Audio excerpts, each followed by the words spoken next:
Oh, yes, thank you. Excited.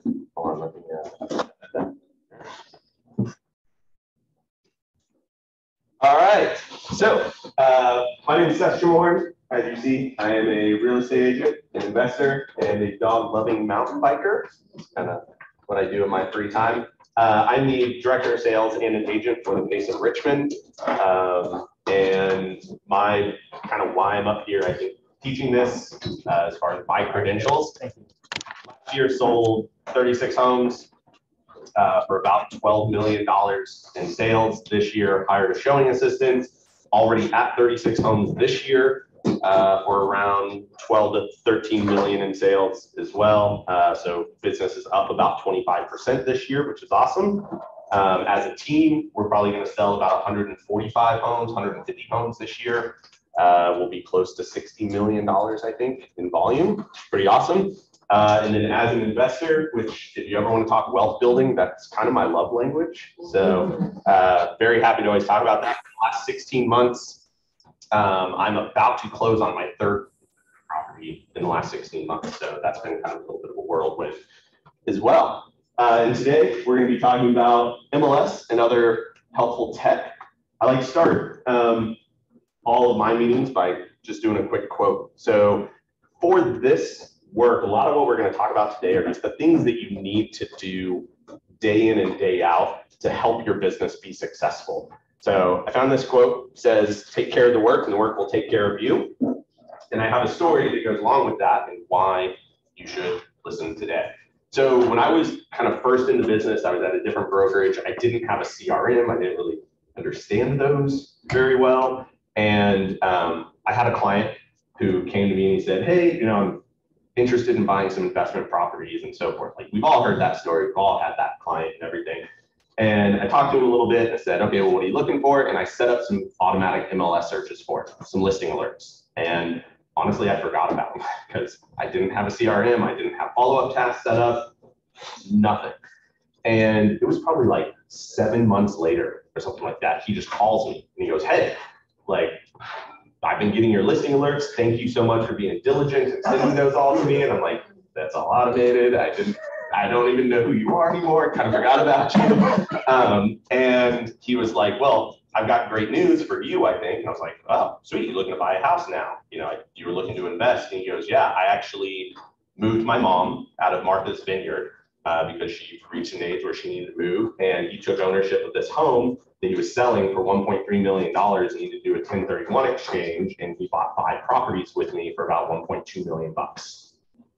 So all thanks to MLS listing alerts and me not doing my job very well at the moment. So I learned from there that, like, one, I can be better about following up with clients, but also two, utilizing the technology that you already have access to is really important, and making sure you have these things set up. So we're going to go through today. Our goals of the day is I want you to have an understanding of how to set up an MLS search, what it does, functionality of it. So that way, when you get clients who say, hey, I want to buy a home, you don't have to go send them individual homes. I very much think that you should still send your client homes, but you don't necessarily have to every day because you can set up automatic searches. Creating contacts within the MLS, the auto emails. We're going to talk today about market stats, where you can find them because you do have access to that through your MLS access, how to interpret them, and how to use them in certain conversations, what might be the best conversations you're going to have. The basics of doing a CMA, where you can get good information. If time allows, I actually go really, really deep into tax data when I do my CMA because it helps find off-market properties. So I'm happy to do that if time allows, but that's a little bit of a more advanced level, deeper CMA conversation. We're going to talk about realist tax information and why it's important to check that out versus like potentially what's on the MLS and when you're actually looking at a house and why it's good to go grab that information. And then we'll talk about basics of showing time and create templates and transaction desk. I want everyone to walk away from here with having a template already created. If you haven't created templates and transaction desk, it is so much easier than having to go in and like individually add forms and all that kind of stuff. So you'll walk away with templates, and that'll be exciting. And then you will know exactly what forms have to be done for every transaction and all that. So for this class, you are going to need your laptop. You are going to need to be logged into the MLS. And if you haven't downloaded Showing Time onto your phone, we will also do that. So we'll take a break at probably about an hour and a half in as well. So that way we can kind of do what you need. And I also understand that it's Monday, and after the weekend, there are certain homes that have offer requirements and so forth today as well. So I promise we will take breaks so that way you can return phone calls and do that kind of stuff as well. Any questions before we jump in? Nope. Awesome, cool. So do me a favor, get your laptop up and go ahead and log into the MLS. Anything to say?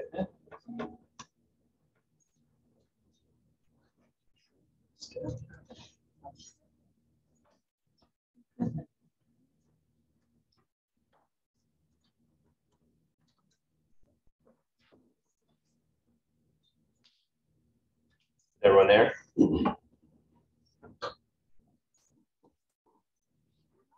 Yeah, all of them. I don't think anybody else is going to. It's his laptop, right?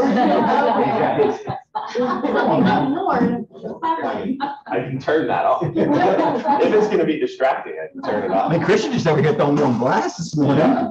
Like, whoa, those are some big nostrils you got. Don't need that. All right, everyone there? Everyone's in the MLS? Good to go? All right, cool. So we're going to go build a search. Here's some criteria that I did that would be pretty basics, and then we'll do a couple different alternatives as well of like building out some searches. We'll check out some other things that are a little bit more hidden and so forth. Like I think what some people miss is the additional information, or the hardest one for me to learn was like age restricted properties. You know, I remember when I got my first 55 plus client and they were like, we want to live in a 55 plus community. I'm like, how do I even search for that in the MLS? So we'll go through a few of those things, but this is what we're going to build right now is a MLS search for 2 to 4 bedrooms, 2.5 baths, or more. Lakeside, Bellevue, Rosedale, because those are kind of my favorite neighborhoods. So I'm up here, so I get to choose what we do. Don't want to be super close to highways. This is one that I think some people don't know how to actually do that. So we're going to throw that in there. And then they also only want resale homes. They don't want new construction because they like old world charm and character of homes. Cool? All right, and I will pull this up so that way you can follow along with what I do.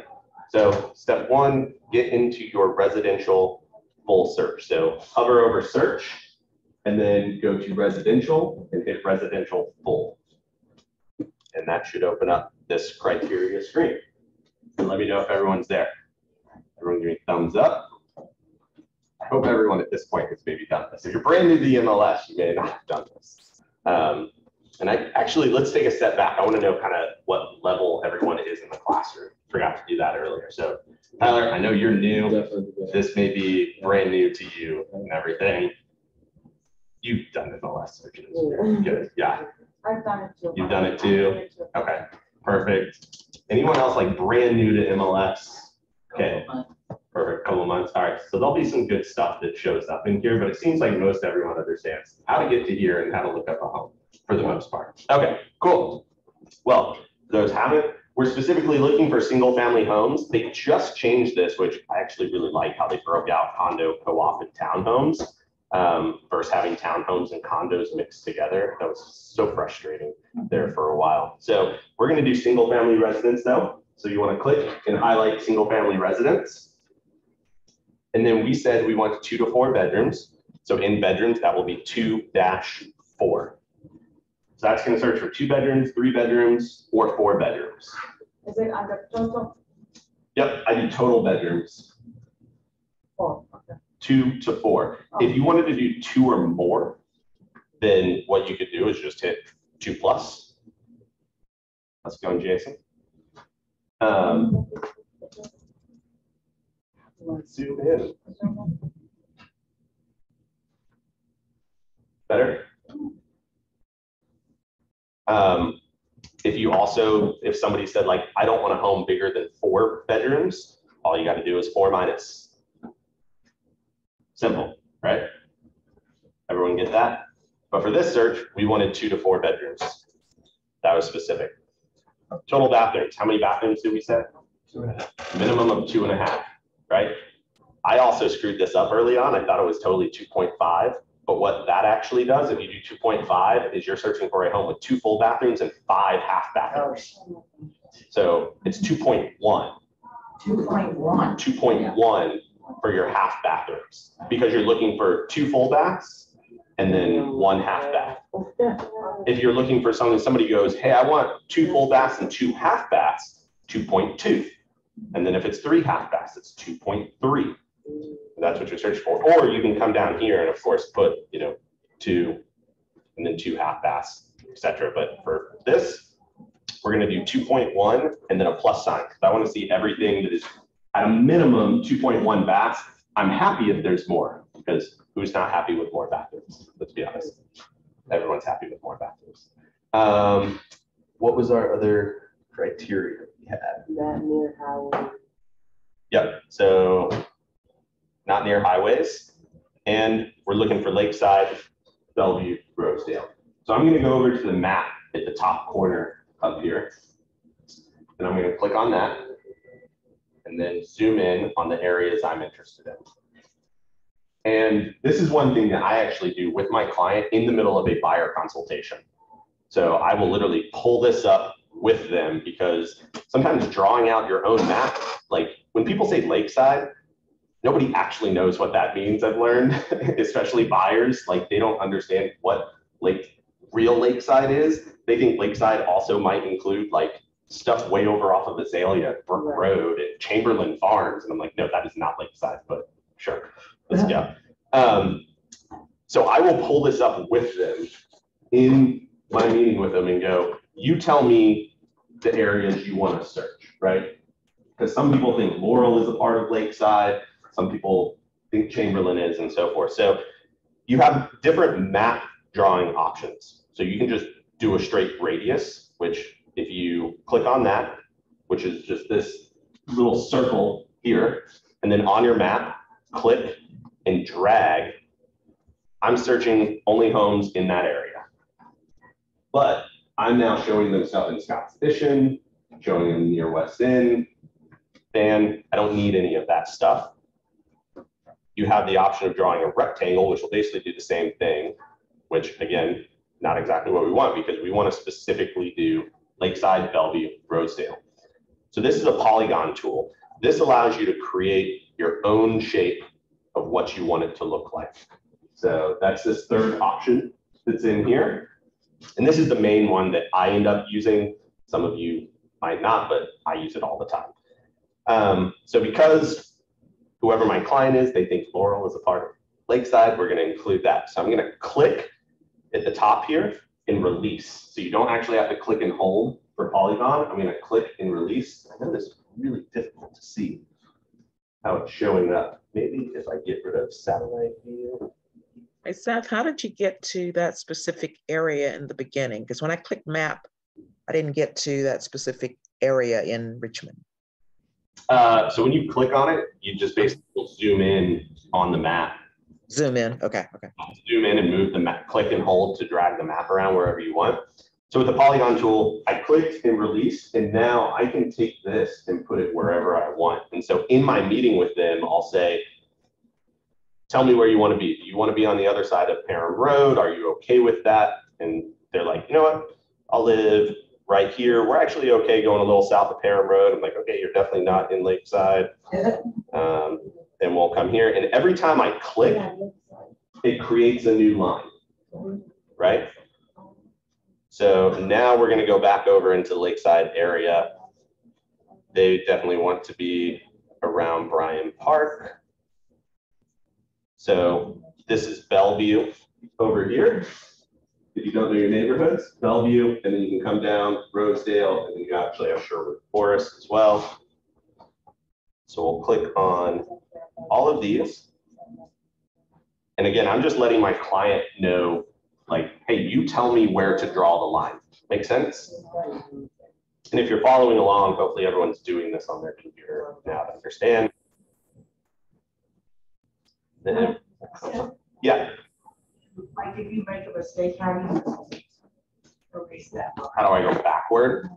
I've actually never done that other than just start over, but I wonder. Can you go back to the? Yeah, I think I can go back here. Oh. Well, that just finishes it. And then I can drag the lines. So once I have everything kind of fully finished out. And then say you made a mistake, you can always go in and adjust it however you want. So let's say that's what our client's happy with. Is that? Is everyone there? Is everyone kind of closed the loop on the polygon? If you need help, let me know and I'll come around. And yours doesn't have to look exactly like this. You love this little feature, I can tell. It makes life very easy. And especially when you're sitting with your client, like if you're on Zoom or they're, like I bring them in the office and I cast my screen to the TV in the conference room. And I literally just have, and I'm doing this exact thing with my client so they can see it and they tell me exactly where they want. Because then if they go, why didn't you send me this house? It's like, because you didn't tell me you were looking there. Like that's on them at that point. Everyone there? Seth, this is probably easy, to, typical question, but let's say this is your client said, that's it. That's it. Yep. And you're doing your searches each day. Do you ever feel like you want to just go one little half mile off of that in case? I've done that. Yeah. Yeah. And I'll even tell them, I'll be like, hey, you're pretty early in your search. We already know you're not buying until spring next year. Why don't we go ahead and just push the boundaries a little bit? Because right now it's about educating you about what properties are out there. Let's get you more information so you can learn. So yeah, I will definitely do that all the time. Everyone there? Good? All right. So the bigger thing was they said they don't want to be around highways. So anyone know how to do that? Nope. All right. So select your polygon tool again. And what you're going to do is inside this little search area, you're going to basically just follow along the highway line of what, they determine is the highway. The yellow line. Yep. Yeah, just highways that are around Richmond in their search area. Oops, screwed that in. We can fix it. And then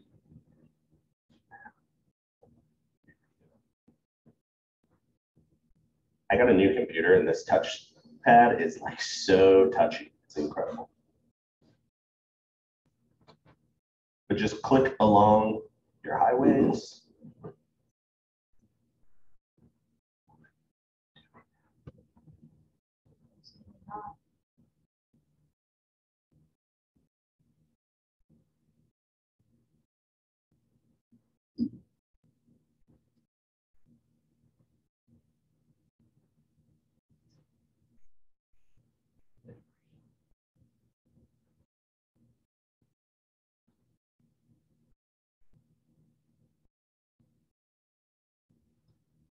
Literally just follow right along.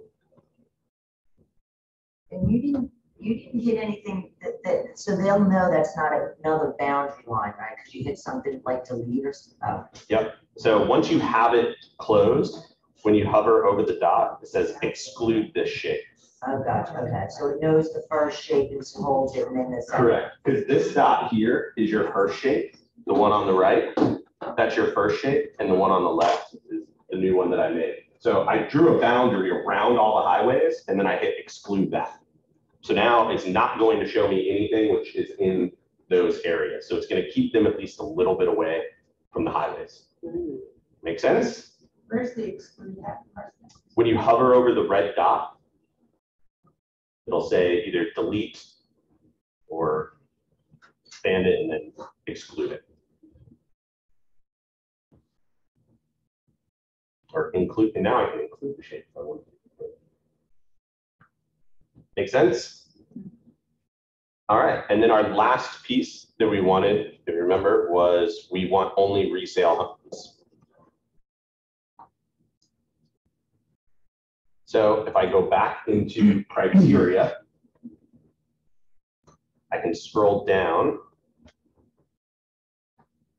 and you see additional fields. Yours might look very different if you haven't added anything to it, but I want you to scroll down until you see additional fields. Let me know you're there with the thumbs up. Yeah, so when you go back to the criteria tab at the very top, so you'll see where the map is, hit criteria. So you should be back on this page, and you'll see that we actually have map areas selected now, because we've gone in and we've created our map area, and scroll down until you see additional fields. Everyone there? All right, so I've added a bunch of things that I use all the time in my additional fields. But for you to find these things, say you haven't added the new /resale, what you're gonna do is click add and remove, and it will take you to this page. And now you can find all of this criteria that you can search by. Everything's already built in here for you. So there's even things where I've had investors who are builders and they're wanting to build, and we know that in Chesterfield County, you have to have at least 50 feet of road frontage.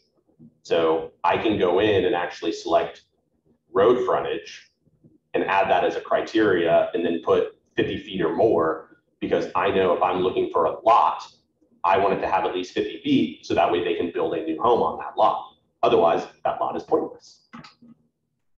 So there's a lot of features that you can do in here. So I want you to go in and you can search down here and type new /resale.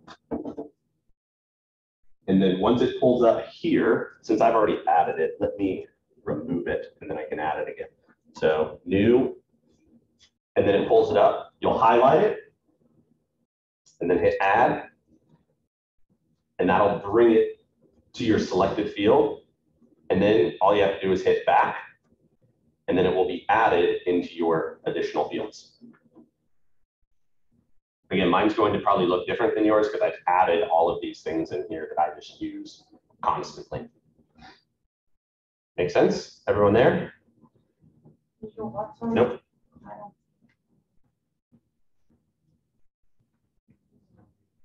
Yeah, so we can highlight that. That's a good add. I already have it. You can add it and it stays there. Yeah.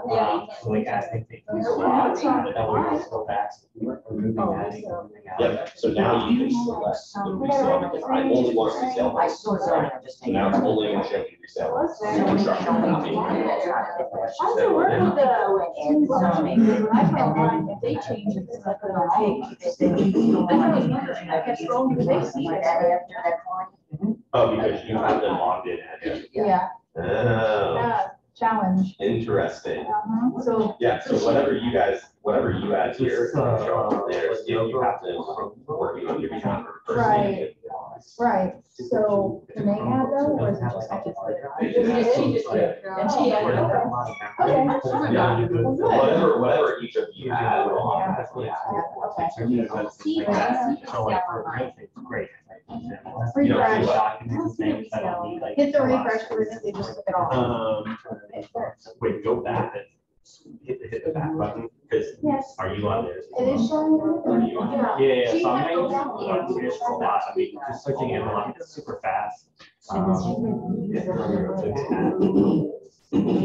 Yeah. Oh, yeah, you're right.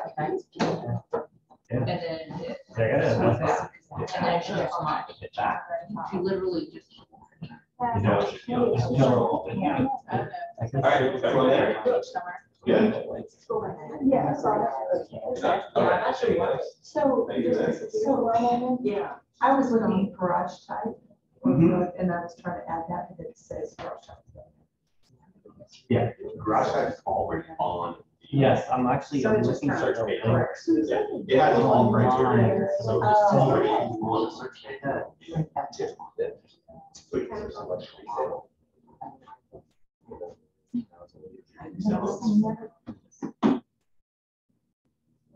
Everyone there, learner, good?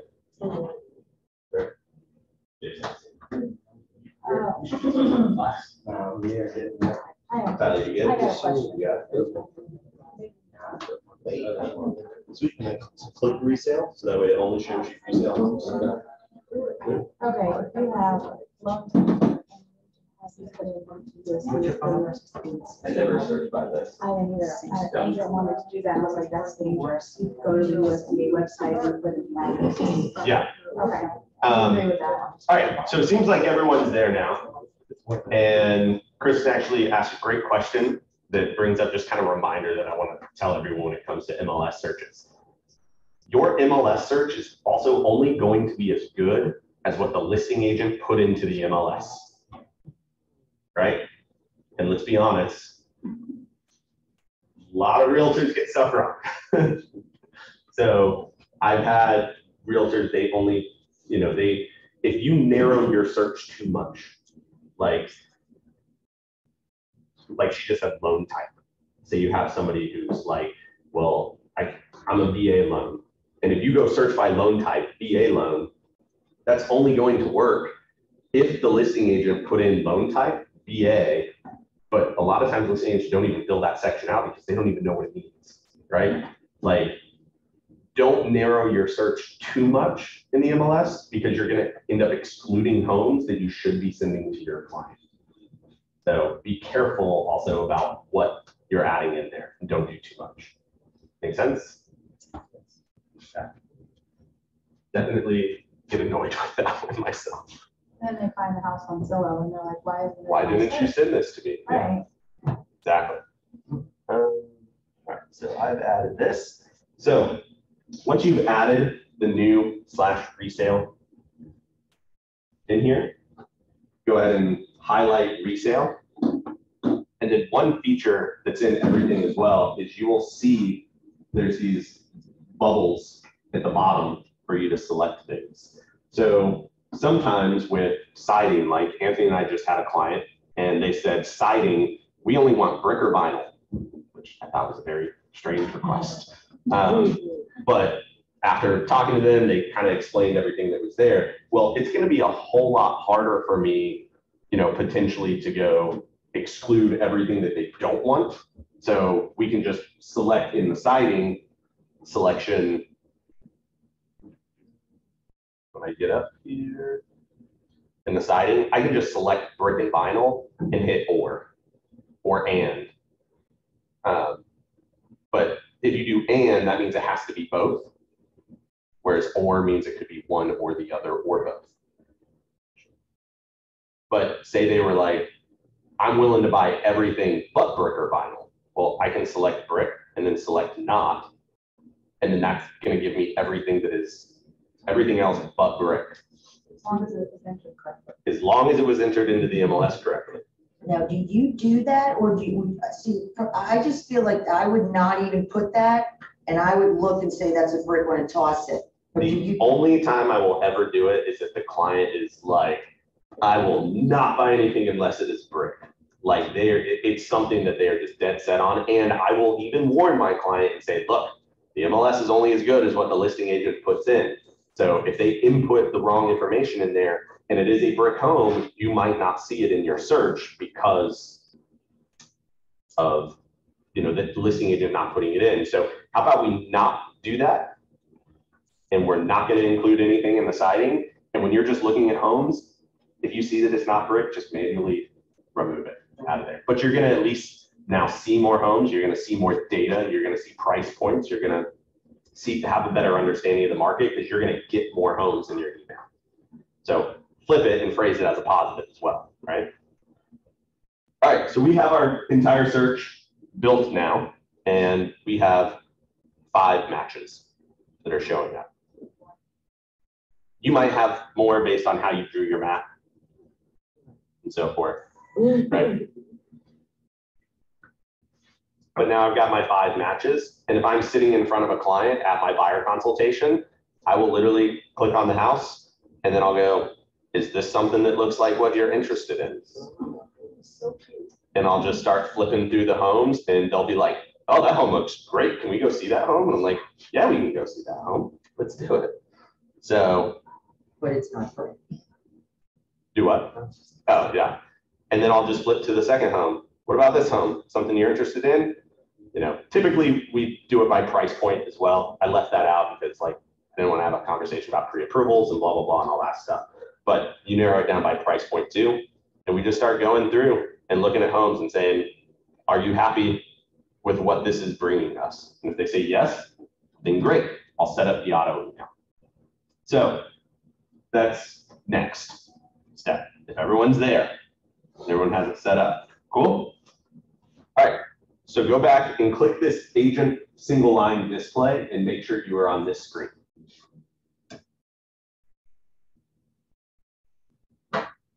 Everyone's there? Get some head nods, thumbs up from everyone. All right, cool. So we want to create a contact, and then we also want to set up the auto email. So what you're going to do is down here at the bottom, it'll say, man, this is really blurry when it's that way. It'll say save. So you'll click on that. And now it brings you a couple options. So a new saved search. So that is something for you to do if you want to save something for you. Like this is a typical search that you run for people. Like I have, for investors, I have saved searches set up for homes that have been sitting on the market for 28 days or more. Specifically because those are homes that we can potentially go get below ask. And the reason it's 28 days is because how many days, if somebody else is setting up that search, do they typically put? 30. 30. So I'm being punched by 2 days. Just a little trick. There's also new speed bar shortcut. So whenever you build this out, if you were to select new speed bar shortcut, what that's going to do is it actually puts it in on your home page as a shortcut button. So if this is a search that you want to look at every day, you want to see homes that have been on the market for 15 days, you could build that search and then select it as a shortcut. And all you have to do is from your home page, it'll show up right there and you just click on it and boom, now you've got all the information. So you can make things a little bit faster and efficient for you. But for us, we're wanting to set a new auto email.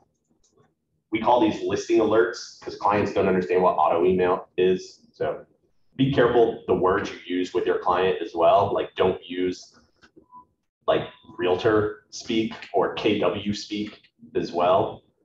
When you're talking with your clients, make sure you use what they're going to understand. Hey, I'm going to set you up with a listing alert. So that way, when new properties come on the market, you're going to automatically get an email with those homes that match the criteria that you want. So click on new auto email and it will bring up this page.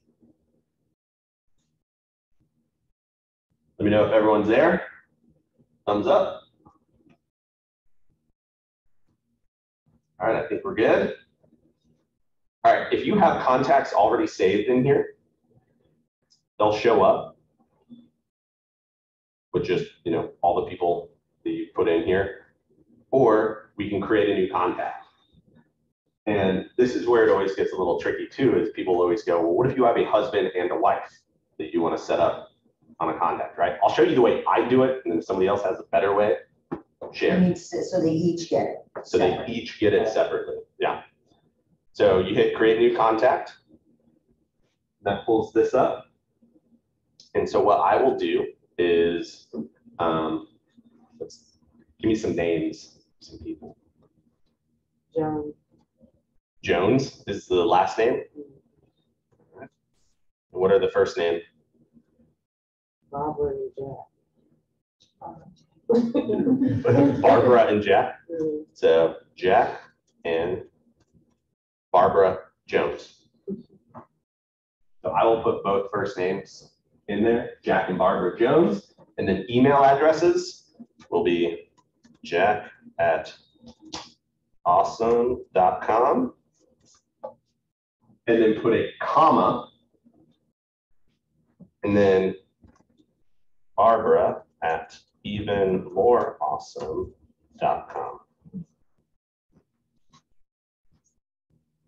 Everyone there? So now this contact, the thing to understand is when you save this, this is going to be one contact in your contact records. So the thing to pay attention to is as a real estate agent, you're going to work with this person in another 5 to 10 years because you're all KW agents and you stay in touch with your clients and you build relationships and you're going to work with them in the future, right?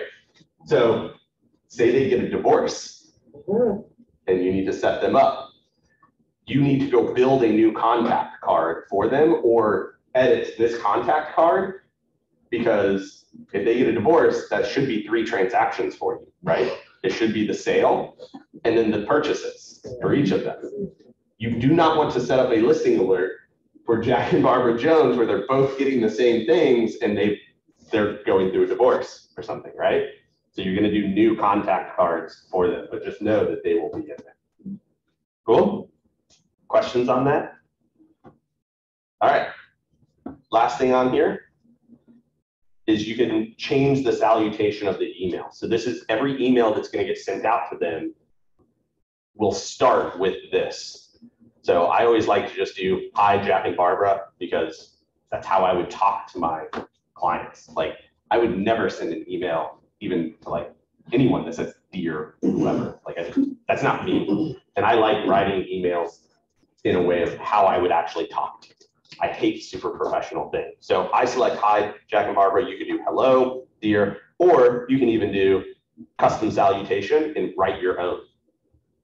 So a really good friend of mine, he has a nickname and it's not the greatest of nicknames. So I won't put it on here, but that was what I did. I was like, yo, and then it was his nickname. This is what I wrote out. And so every email he got from me with his listing alert started, yo, idiot, or whatever it was, right? One great thing to do is I always like to duplicate information in multiple places just in case something happens. Having everything in command is awesome, and you should have everything in command. But what if something crazy happens and your entire command database gets deleted? That is a scary thought, especially for people who have like 15,000 people in their database like our team does. So we want to back up data in multiple places. This is a great spot where you can do that. So go ahead and add phone number, add their cell. You've got their names, you've got their email. You can put phone numbers in, whatever. This is just a secondary like keeper of contact information. Because what if your command did for some reason get wiped clean of all your contacts? Well, you could go into the MLS and look at all the contacts that you put in here from doing all your listing alerts and at least pull some information to be able to put back. Make sense? Yep. I'm sorry to ask this. Can you just quickly review again, just getting into that group that where you are right now, step by step? Yep. So to get to the auto email? Yes. Okay. Thank you. Yeah. So from our agent single line. So after we build the search, we go into our results screen. So this tab up here at the top where it says results. Are you there? Yes. Are you on this screen? Okay, perfect. So click on save. Okay, that's the bottom. step I missed. Got it. And then click new auto email just under that. Okay. And that will bring you here. Bless you. All right, thank you. And then now we're creating a new contact. So you hit create new contact, and that brings up this table. Also, enable reverse prospecting. Does everyone know what reverse prospecting is? Jason does? Yeah. What is it? It's pretty good. You track with people that see you listen.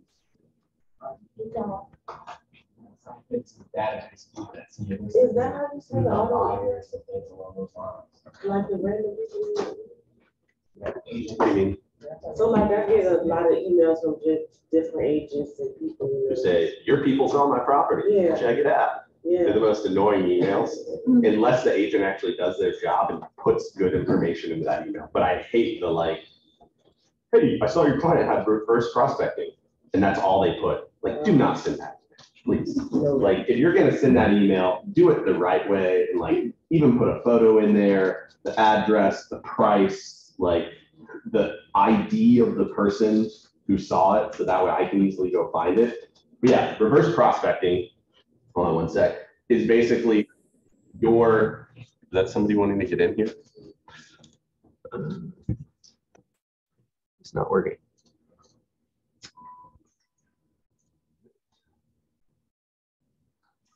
But basically reverse prospecting is, hold on, where you as the listing agent, you can go in and see what other agents have their clients set up on listing alerts where it was sent to them. And you can see if their client has favorited that property as well. Yeah, you can see how many times they view it, how often. So I've actually been helped out by a listing agent. Like, I was on vacation and I got a text from, he's a friend listing agent. So he texts me and he's like, dude, you have a client who's like favorited my property, looked at it a few times, and like, you haven't set up a showing, what's going on? And I was like, well, I'm currently drunk in Mexico, so that's what's going on. And luckily I was able to like text Nick hit up the client, and they're like, actually, yeah, we were gonna reach out about a showing, and then we put it under contract. So it works well if you use it the right way, but some agents out there for some reason don't want their client to be on reverse prospecting. They don't want people to know what homes they're looking at for some reason. I have no clue why. I'm all about sharing the info. So you could actually uncheck that box that says enable reverse prospecting, and that will remove them from being on that list. So now other listing agents won't be able to see that your client received their property, they favorited it, and all that kind of stuff. For me, I want the help of a listing agent, especially in the most recent market. I feel they don't do enough work anyway. And because I'm really new at this, Yep. where would they find that information? Like if it's set up, where would the person who's alerted, would there be an alert that comes out on this? Or? So there's a reverse prospecting report you can run in the MLS. That's a little bit more like advanced MLS kind of class, which, I mean, I can write that down and say we need to teach that. But that's how You wrote it down? Okay, perfect, thank you. Yeah, shoot me an email or whatever, we can do in advance. So that's reverse prospecting. So let's do our names again. Jet and Barb. We said Jones. You would keep it on? You would keep it on? I like to keep it on because, again, if that listing agent is actually doing their job and looks at that and sends me a text or an email that says, hey, your client favorited my property, I want to know that, because then I can reach out to my client and say, hey, I saw you favorited this property. You want to go see it? And it makes it seem like I'm staying on top of it too. But realistically, like, I'm using all the tech and the tools that we have to make me look good. Right. When I was in Mexico, not paying attention at all. Right. So Jack at, what did we say? Awesome, comma, Barb at, let's just do awesome as well, no, .com. And let's do hi, Jack and Barb. I'd plug in phone numbers and cell phone numbers. Then there's also a show all fields. So I don't use this a lot. This is if you want to do a little bit more deeper managing of things. You can actually plug in what their current home information is. Are they already pre-approved? So it has a little bit of like transaction management kind of thing in here. So you could use this a little bit like a CRM, but you have command, and you should use command. Like, it is way better than this function. So for me, all I do is I plug in the required information, make it simple, and then hit save. And so that is now going to create my contact. And it shows me their email addresses, name, and I can get BCC'd and copied on all things. So be careful BCCing yourself on emails, because say you have like 20 buyers you're working with, that could be a lot of emails going into your inbox. The only time I ever BCC myself is if I have a search set up for like me and my investment partners and we're looking for specific homes. I want to also get those homes because, well, I'm also part of buying the house. And then also send link via SMS text. So that's a newer feature that got added in the last couple of years, I think, actually, where you can send them the link via text message. I don't do that a lot unless my client specifically wants it. Because remember, I'm setting this up in front of them. Like I'm in a buyer consultation, setting this up. So I'm asking, do you want to get a text message? Subject line, I don't know how you do it. This is how I do it. Because for some people, they might have separate searches set up. I might have a single family search set up, and then I might have a townhome search set up for them. For certain investors, I have like one guy, I've got like 5 different searches set up for him because he's looking for a bunch of different things. So I want to make sure he knows what it is. So I will actually type listing alert, 2 to 4 beds, 2.1 plus baths, not near highway. And what was our other criteria? No new homes. Yeah, resale homes. So now when they get the email, he also knows, or she also knows, whoever it is, hey, I got a new email and it's for resale homes with that criteria. Yeah. The guy you just said, do you have to do, okay, so he wants 2 to 4 bedrooms in Bellevue. I would like a 2-bedroom apartment investment in the Fan. Do you have to do separate lists, like separate searches? So you'd have 5 of those set up for this guy. Correct. Separate, and then in the field, you say, this is the one for Bellevue, this is the one for the Fan, and then they just, okay. Yep. Yeah, so that's actually a good point where if it's specific area, I might put Lakeside, Bellevue, Rosedale, because I want them to know this is a listing alert for that area with 2 to 4 beds, so forth. So if it's location specific, investors actually, I find, really like that because a good investor is going to target a very specific area that they've noticed. So they want to know the email I'm getting, is it for that location? And if they're hot on that location, they're probably going to open the email. Whereas if you don't have the location in there, they might go, I'll deal with this later. I've got 1,000 other things going on. Cool. Any questions so far? All right, we're almost done, I promise. I know this isn't the most exciting, riveting class, but It kind of is though. Yeah. it is. Yeah. All right, so when you get down into your welcome email, you can adjust this welcome email however you want. So this is what the MLS automatically puts in here. I set up a new saved search for you on one home. I'll send you any new updated listings that match what you're looking for. Let me know what you think. We can adjust your saved search at any time. You can also like, dislike, and leave notes for me on any listing. So you can add to this. You can not add to it, whatever you want. For me, I have a very important client Facebook group. So I will typically add, don't forget to add me on Facebook so I can put you in my VIC group. That's just an extra reminder because I've already sent them a different welcome email that has like a hyperlink and all sorts of stuff. But if they haven't done that yet, it's just another little quick reminder. But you can do anything you want in here. So say there's specific info you want to share, whatever, you can adjust this.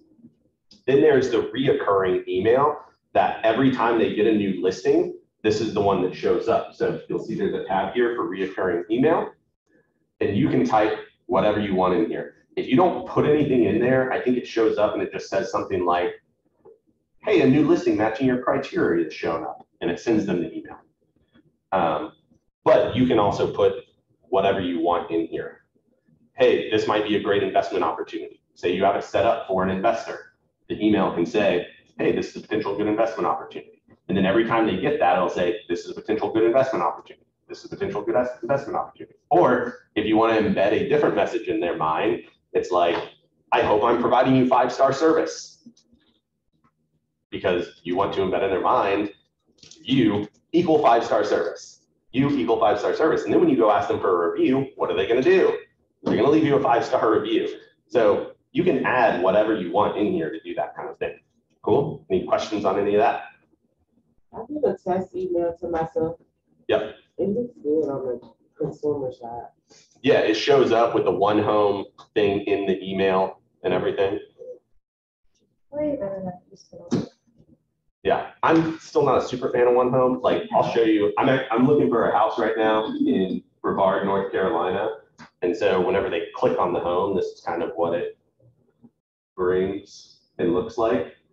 So they can see like, oh, this is the price and this is this. They can click on the map. So this is what your consumers are seeing, because I'm set up on a search from an agent down in North Carolina, and this is one of the ones they sent me. Everything. So this is what your client is going to get, and this is what it will look like. So yeah, it definitely looks better than the old one, but one home still needs to like get a little bit better. We're doing better. Yeah, we're getting there.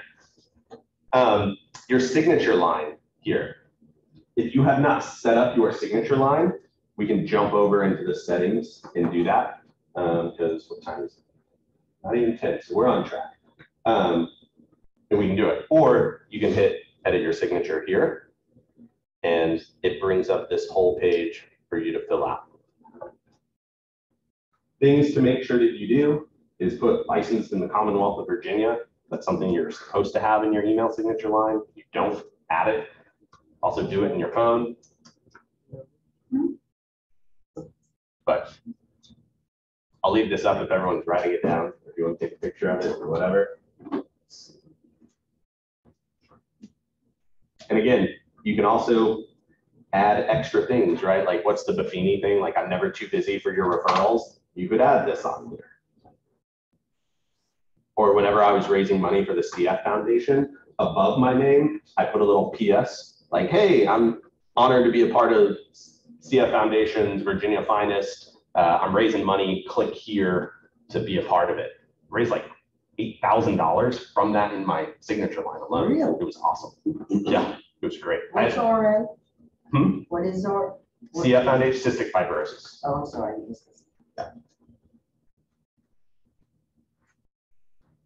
That's amazing. So 8,000 in, do you still have that on your tagline? No, because that fundraiser's ended or whatever. I'm still involved with it, but that fundraiser's ended. But know that you can change this, you know, to kind of whatever you want and do that.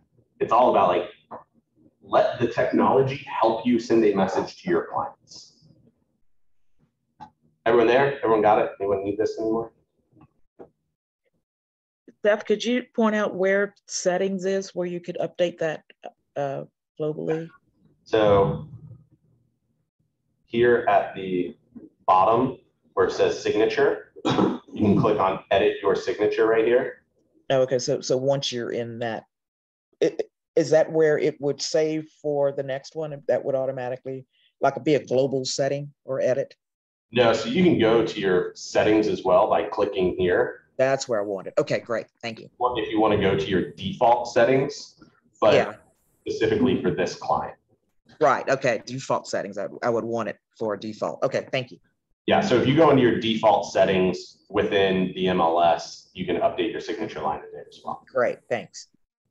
All right, any questions so far? Everyone's good? In a good spot? All right, so scroll down and you'll see criteria again. This is where you can do just kind of a last check on like property type is residential. We want to make sure we're looking at active properties. It's a single family residence. The latitude and longitude is just all crazy gibberish from how you drew out your map. Bedrooms is 2 to 4, bathrooms is 2.5 or more. We want resale, and that's it. And then it's not incomplete or temporarily withdrawn, because why would we send anyone information that's withdrawn? And then in settings, show this contact and reverse prospecting. Concierge mode, I've never actually used it. Not even 100% certain what it is. Maybe dig into that a little bit later. And then you can also enable as a favorite search on your home tab. You can only have 10 favorite searches. So again, figure out what your favorite searches are. For me, it's all areas of investment and stuff that I'm most interested in for building wealth. So, yeah. So you have a buyer Mhm. and they buy a home. Do you manually get them out of this auto email? You have to remember to do that. Does Yep. anyone ever complain? Even, Sometimes I will get emails from people that say like, hey, can you stop the deal? I'm like, oh yeah, sorry about that. even if you have anyone that's actively looking, but says, look, dude, I don't want 5, I don't want 7 a week.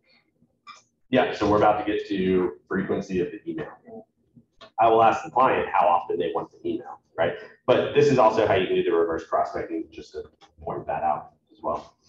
So schedule. Do you want it ASAP? If I have an investor who's looking for just like any home all around Richmond under $200,000, like they're not very clear on things or whatever, I'm probably not going to do ASAP unless they want 50 emails a day. You know, like it's going to potentially be a lot for them. So you can set up daily emails and I can say, hey, how about I just send you 2 emails a day, once in the morning and once at night, once in the AM, once in the PM. And he goes, you know what? Sunday is a family day for us. I'm not going to look at your emails on Sundays because that's a family day and I'm prioritize my family and be a part of that. So I can just remove Sundays. And so now instead of being all day, I can not send him stuff on Sundays, but he's going to get everything on Mondays. And come Monday, he will get everything that came on the market on Sunday that wasn't sent to him already. So ask your client, how often do you want an email from me? And in the last few years, the market has been so fast that I actually told most of my clients like, hey, I'm going to set this up as ASAP because we need to be first in the door. The market moves too fast for me to only send you 1 email a day at night. You might miss something. And I don't want you to miss out on your home. Market's changing a little bit, slowing down some, probably adjust it some, but ask your client, how much do they want? You can also clear this and start over. So if we want all day, all days, once in the morning, once at night, done. Or you can also do monthly. Emails are sent on the first of the month at midnight. Why would that be important to you? It's fine. Boom. You're an agent and you need to call expireds. When do agents put expiration dates on listing agreements? The last day and the first day of the month, right? So yeah, it's awesome. You can set up your own search for expired homes that get sent to you monthly. And then you go call all those people or go door knocking and say, hey, you still looking to sell your home? I'm a better agent than your other agent. Use me. Cool. Once we have all that built out, you just hit save. It's done. I'm not going to do it because it's fake email addresses and people and so forth, but it's done. So from here, if you want to follow along and see, if you click My Matrix, it'll just take you to your home screen.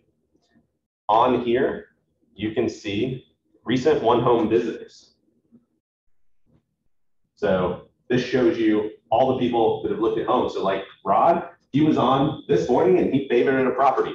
I'm probably going to call him later today and say, hey, you favorited a property. Fair Oak Properties, those are just investors I work with. Pretty quiet weekend, actually, when you look at it. I mean, these people haven't been on since the 24th. So definitely a quiet weekend for me. Kind of nice coming into a Monday where you're teaching and not able to call everyone. But typically, the first like 8 of these would look like this one with several favorites. And so I'm now making calls Monday morning to all of those people saying, hey, what properties do you want to see this week? Or what are you interested in? Or whatever. It is really great to check these teacher clients that properties come on the market on Wednesdays, Thursdays, and Fridays. And those are the days they really need to be heavily looking at their stuff. Set a task for yourself to call every one of your active clients on Thursday mornings and say, hey, there's going to be homes coming on the market. Here's what my showing schedule will look like this weekend. I'm busy with kids soccer on Sunday from this time and this time. I can't see properties. So if you want to see a property, know that we've got to go outside of that. Set boundaries, do all that kind of stuff, so forth. But then Friday morning, you can wake up and check this. And now you have your call list of potential clients you're going to show properties to at the weekend. Let the technology do the thing for you. It's pretty awesome. But don't sit back and think, well, I've set up the listing alert, so I'm just going to sit back and chill and wait for my clients to reach out to me. Because how often will your clients reach out to you? No. They kind of will, maybe, you know, if you've taught them correctly to, like, if you see a house you like, shoot me a text with it, you know, that kind of thing. But for the most part, your clients are also lazy. So you've got to motivate them and push them along a little bit. All right. Questions? Any ahas? Yeah. What is the recent on visitors? So this is showing me the people I have set up on the auto email, on the listing alert. This shows me that he went into his portal and what he favorited. So I can see kind of everything on here. So he visited the portal today. I can see what auto email he's actually set up for. I can look at the results. Just click on his name right there. The recent on visitors. Okay. Yep. Yeah, if you have someone set up and they've been in the portal, you can just click on their name. So you'll see that he's deleted a lot of properties. So he's looking at the stuff and going, no, no, no, no, no. But these three, he's favorited. So now I can talk to him about those 3 properties. Like, taught him how to use this, basically, and so he's utilizing it. Cool. Ahas, takeaways? All of it. Anything specific? What if it's the client who doesn't know how to search? Like I have one client, I think sending him homes, and he said, I haven't received the email. I said, because I did it auto, it comes to me too. So when he received it, I received it. Yeah. So I sent him a bunch of the houses, but he never opened it. Is it going to a spam or is it going? I told him to check his spam. Yeah.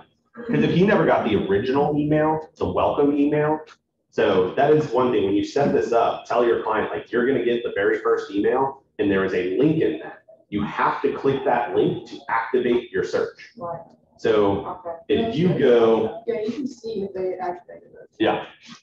So if you go into my matrix in auto email, you'll see this is stuff that I have going. I need to clean it up because I have a bunch of disabled ones that I have in here, but let's just say for Austin Lewis here, when I click on this, if they haven't done it, like haven't clicked on that link, there's actually a button right in here that would say, you know, resend welcome email. And you can click on that and it will resend it to him. So if he hasn't clicked on that to activate it, you might have that button. Can I see if he didn't activate it? Because I have on your side. Yeah, just like open research. That one? Yep. Okay, so that's fine. let's really go back.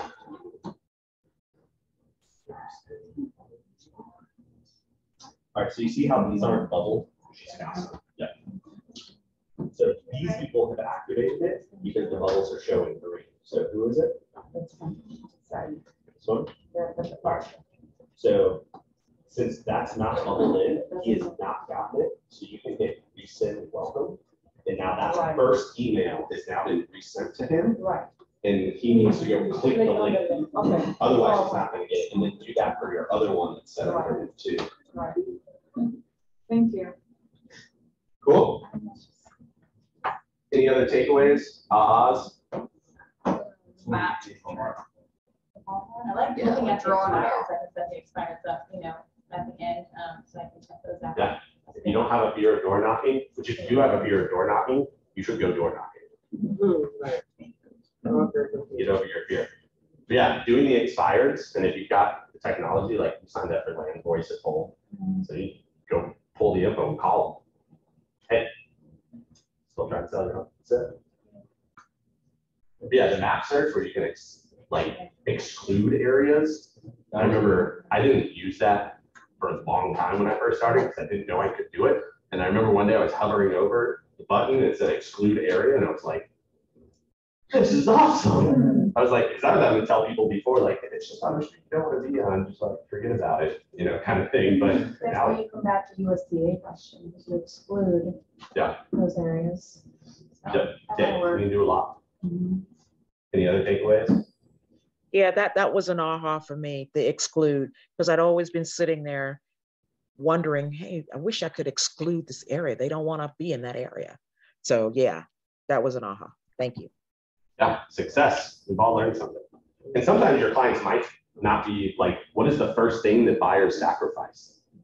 Location, right? Like every one of my clients who ends up not being able to find exactly what they want, the first thing they sacrifice is location.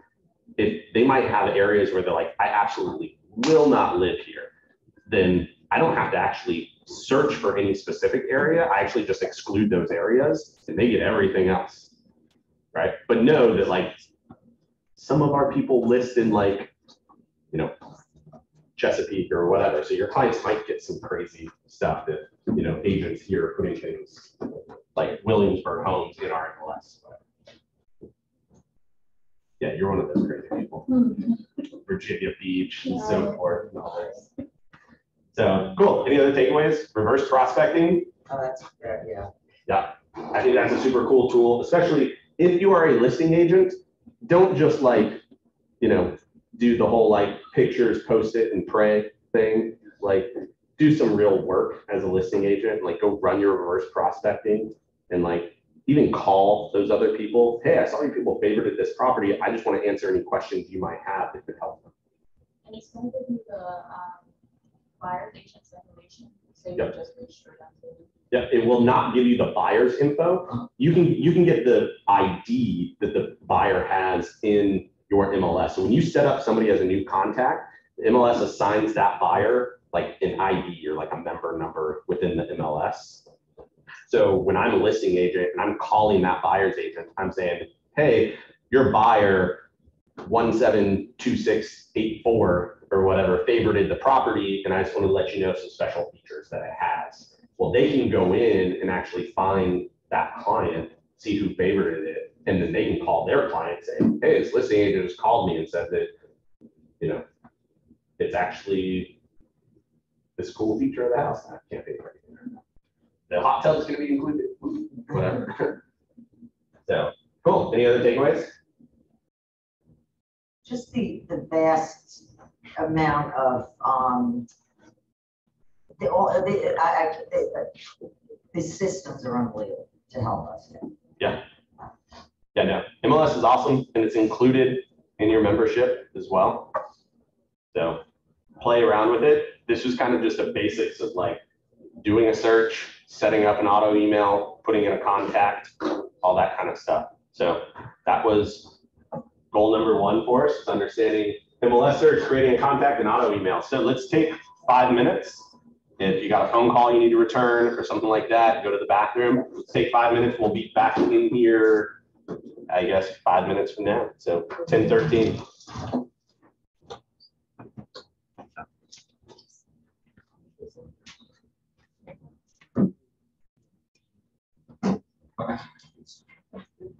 Okay. It's just gonna be a little extra. I'll be right back.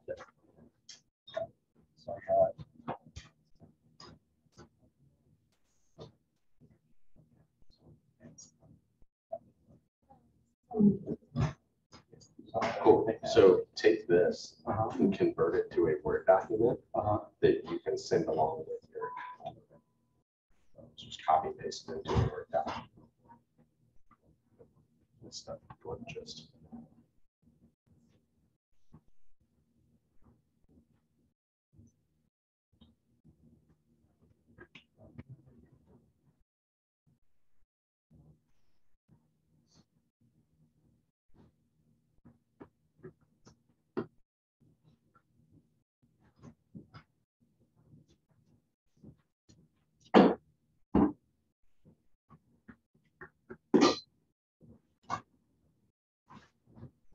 It's good.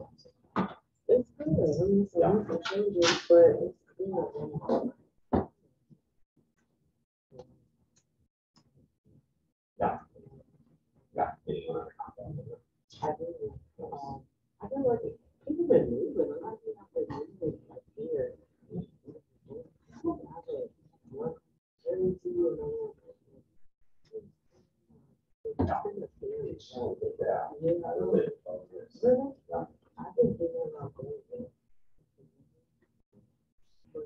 I was the weather. You know, it's like hot, humid, information with it, like? Before hurricane and stuff, don't get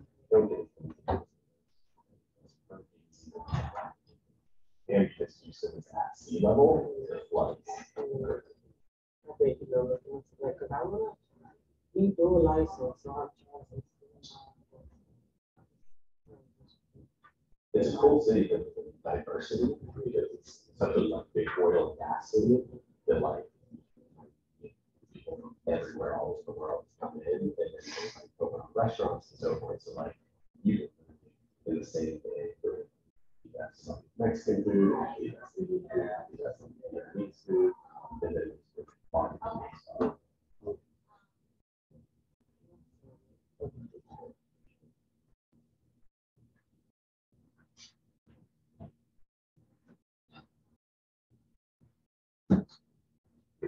Good, Anthony? Yeah.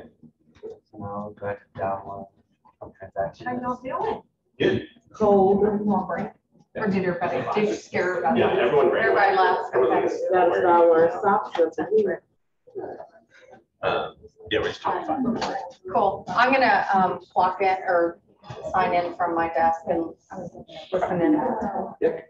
And did Robbie recording? Mhm. Yeah, it's Okay. recording. Thank you. Morning, ladies. How's everybody doing? Welcome back. Hi, how are you? Good. How's your reminder on your desk doing? Helping? Oh, yeah, I was on vacation last week. Download that. Oh, So, this is me. nice. So get the little download. Thank you. Hope you had fun. I did. Actually, So you save it somewhere. Downloads on your desktop. You need to download that letter.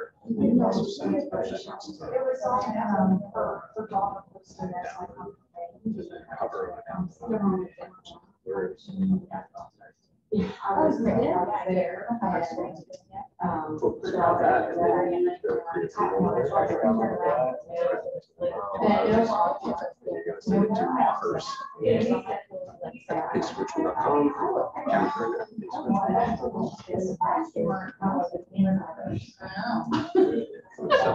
always just do address and dash. It's true. It's true. She just had it. And well, we came through. And like, I mean, like, we got heavy All caps, you rain, said? but really heavy wind. Like, we got. We came back from, he's a freshman, special and and we ran us Letter and then make offer. Here's the highlights, the offer. We offer. Price.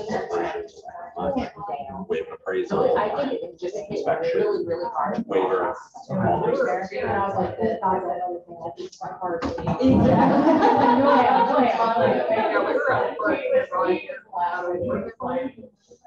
Yeah, but we need to go.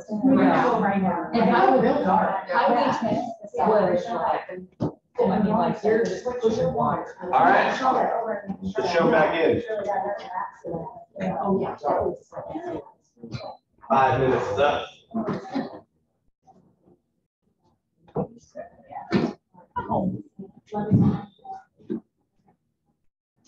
All right. Thanks everyone coming back. So the next thing we're going to jump into is market stats and kind of like find them, interpret them, and how to use them. So my question to you is, why do we care about market stats? Why do you need to know it? So it makes you be the expert.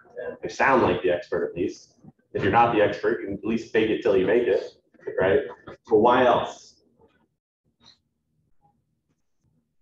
Because some of it determines whether people want to actually make a change or buy or sell. Right? You're utilizing the data. Like it removes your opinion from the equation, right? Like when Anthony and I went on a listing appointment for his clients, And I was sitting there and I was just showing them the data, right? Like, so I'm telling them, I think your home, we should price it here. It's going to take this long to sell based on the average days on market and all these kinds of things. I'm just showing them the data. And then they're going, you know, I think we should price your home at 460. And they go, well, we were thinking 500,000. And I go, great. Where in this data do you see $500,000? Tell me why it's $500,000. And it's really just their opinion is what you're finding out. So utilizing the data to better make your argument for things is great. So with sellers, remove your opinion of things. Utilize the data. And for buyers, why is it great to also know the stats and find that info? You can help them make a good decision on writing an offer, right? So say you know it's going to be a competitive situation and they go, well, how much over the list price should we offer? How much do we need to do? What do you tell them?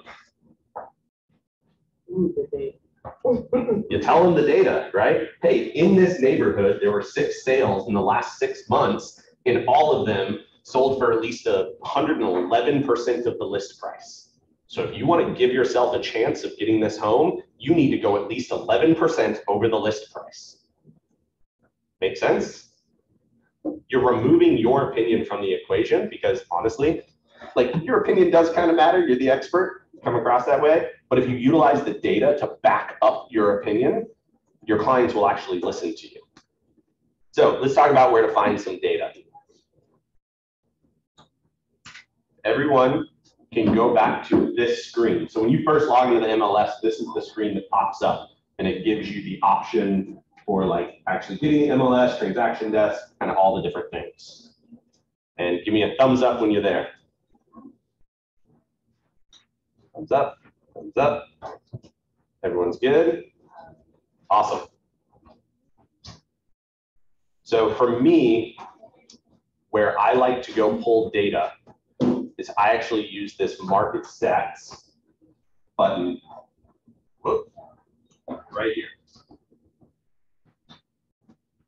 I like it kind of the most. So click on that for me, and it should open up a new window.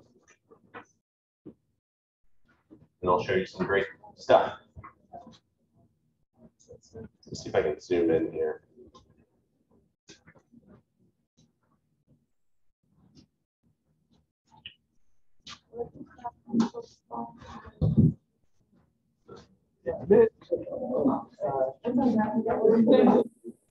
All right, perfect. Tyler, let me help you get where we're at real quick. So when you go to the first page of the MLS, click on market stats right there. Boom. All right, is everyone here at least? Awesome. So this looks a little odd the first time you use it because it's not the most beautiful interface, but it has a lot of great data and power behind it. So up here at the top, you're going to see that it says entire MLS. So right now we are searching the entire MLS. We are searching all price ranges for single family and condo, all sub-property types and all sizes, and all construction types. But remember the MLS search we built earlier? Say we found our client a home that they're interested in, you know, resale homes only, right? So we're going to select resale only. But I also only care if it's single family, so I'm going to take condo and townhome out of it. And price range, let's leave that open for now so we get more data. And we're looking at the entire MLS. Well, down here at the bottom, these are the data points that we can show, right? So if I'm sitting in front of a seller, I can plug in a little bit of their house criteria. I could even narrow it down by location if I wanted to. Right now, we're just in the total MLS. And I can look at percentage of list price sold. So right now, in May of 2021, we're 103.6%.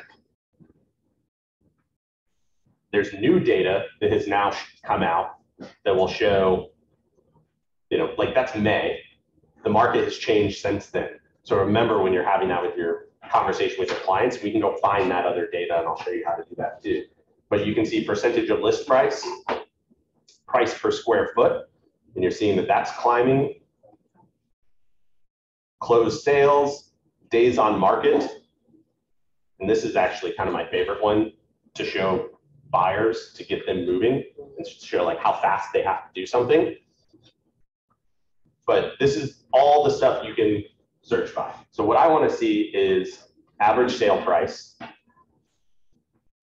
So down here, hold on, I don't know if I can get that higher.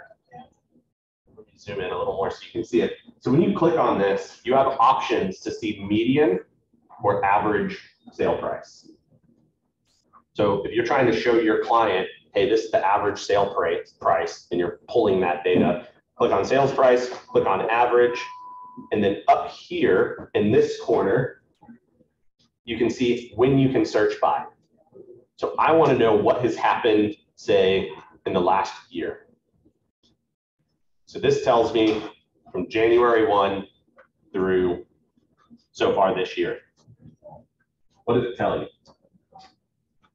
Prices are going up. Prices are going crazy, right? So we started February of 2022 at 342, 139, and right now our average is 421.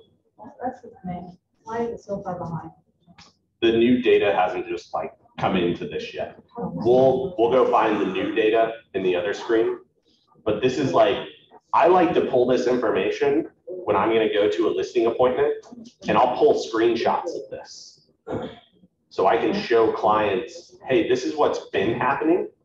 You know, this is probably what you heard on the news. Real estate prices are going crazy. Things are selling way over ask. Everyone's waiving things. Like, ask your seller, like, this is what they've heard, right? And then you can show them that data and say, yeah, this is why you heard that.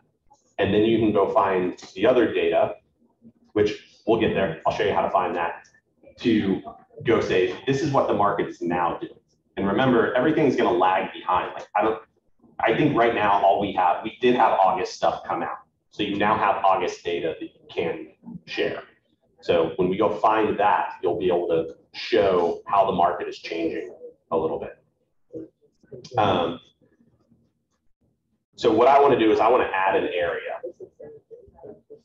So instead of the entire MLS, I want to start looking at just the Richmond metro area.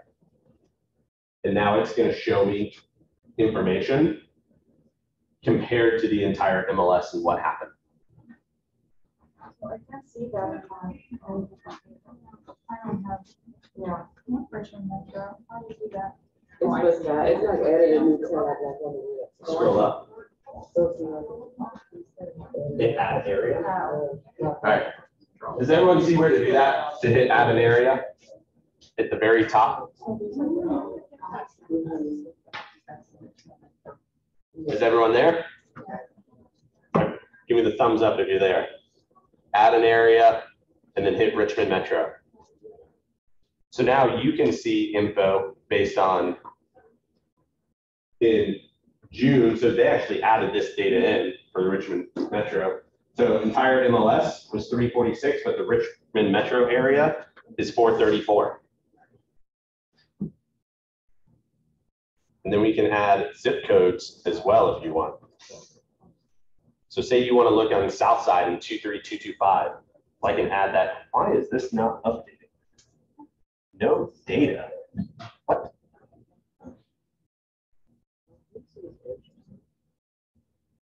I think Market Stats website InfoSparse is broken right now. Because last night this was just fine. Yeah. What is happening? It's all construction types. Yeah. I went back to all construction. Which is totally fine. It's still not. But it's still not showing me the data. And it's not updating over here either, which is interesting.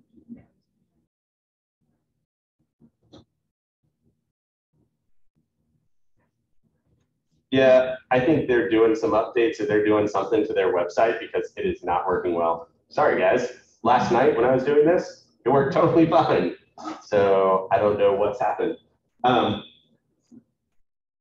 So let's have a little bit of a different conversation about the stats that are here that you can run through. So you can break things into different areas to show your buyers, hey, this is what's going on in these specific areas. So if you want to buy in this area, this is what you're typically going to see. And what's nice about this is the sales price. If I'm sitting down with a seller right now, I'm focusing on this area because that's showing prices are now starting to go back down, right?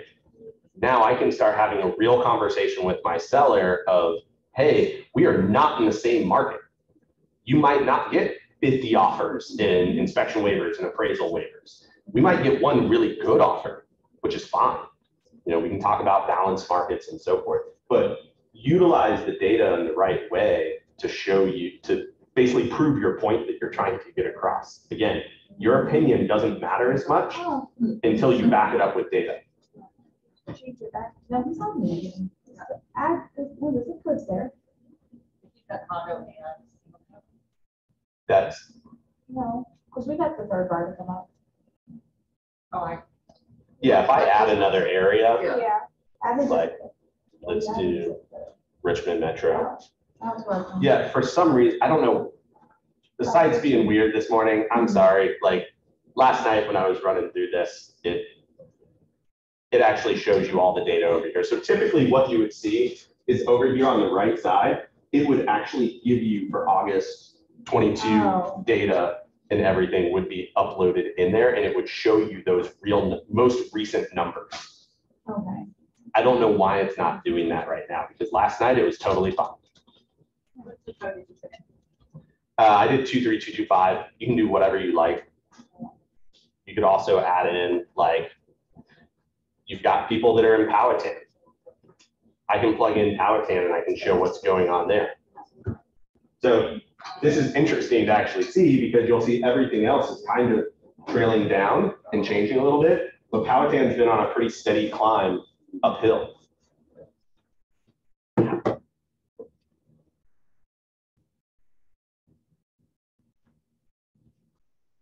Yeah, question. Hey, are you referring to like when the MLS only shows like June on your page, correct? Like it just shows it up to June 2022? Yeah, it depends on what data is in there. Last night it was showing all the data, which is weird. So I don't know. What I actually did was you see that mark at the top right corner, I clicked on that and then it went from June to like August. For which one? It's like that, it's right next to the question mark at the top right corner. I was playing around with it and then it showed all. When you hit this? Yeah. It worked. Yeah, that's what I'm saying. There's something going on with their website this morning. So let's pivot a little bit and go find it. Yeah. Hey, Seth, do you also send information like this to, like, say, your sellers who've sort of stepped back a little and they're not just ready yet to sell? They've decided like next year they'll sell, but from time to time would like to send them marketing information? Yep. So I have tagged in my CRM, like my pre-sellers is what I call them. So they're people who are like going to list or, you know, they're not quite ready yet. Like they kind of talk to me about wanting to sell, but they don't really know. I will go pull data and put together a video. I use BombBomb and I'll put together a video where I even like share my screen within the video and go over all the data and show them like, hey, this is what's happening. This is why it would be good for you to sell. Or, hey, based on your goals, this is why you probably don't want to sell. But I'll go preset all that stuff up. But yeah, I definitely use this data to send it to all clients to get them moving forward and getting. Great. Thank you. Again, sorry, this is throwing me off because it's not working right. So what is the zero mean? Can you see my screen? I cannot see all, like, I cannot expand the lines. Doesn't show only.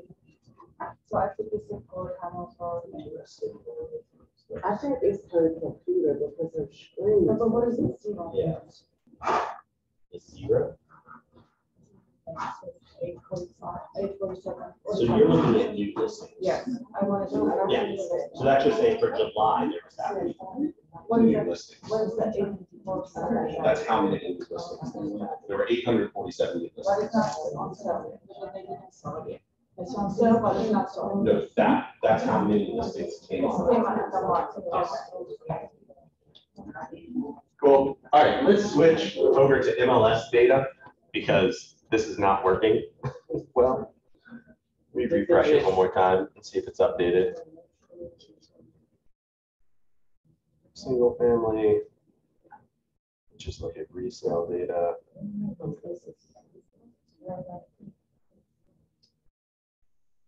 This is updated.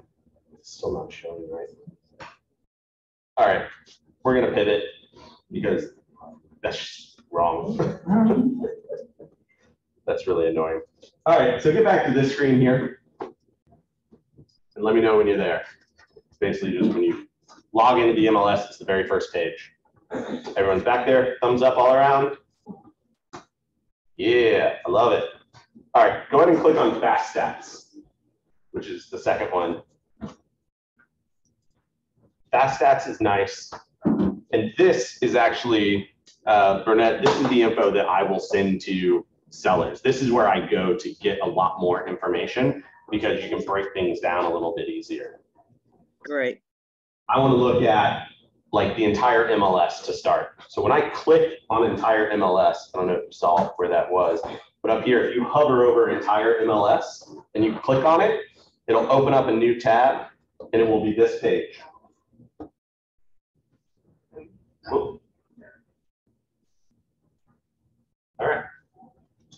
So now this is giving me year-to-date better information for the entire MLS. So I can see August, and then I also get year-to-date. So this is most recent August information, 2021 compared to 2022 and what the percent change was. So what are your ahas on here? I can send this as something. I can send this as some type of marketing. I send this to all of my pre-sellers and even a lot of my buyers and investors every month. When the data gets updated, I will send it out to all those people to let them know, especially investors. Yeah. Is that is that at what you showed us earlier? Is that like an auto email? Nope.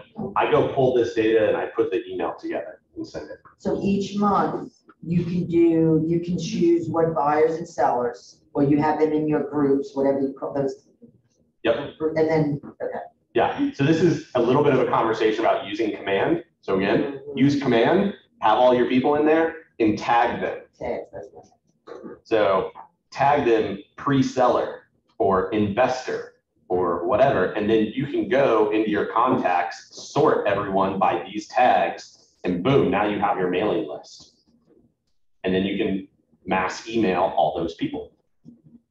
Simple, right? So what are your takeaways here when you're looking at the entire MLS on these stats? What's the first thing that jumps out to you? Days on market. Okay, what about days on market? I just like to be able to see it. Or what's happening to it? It's going up. Longer days on market.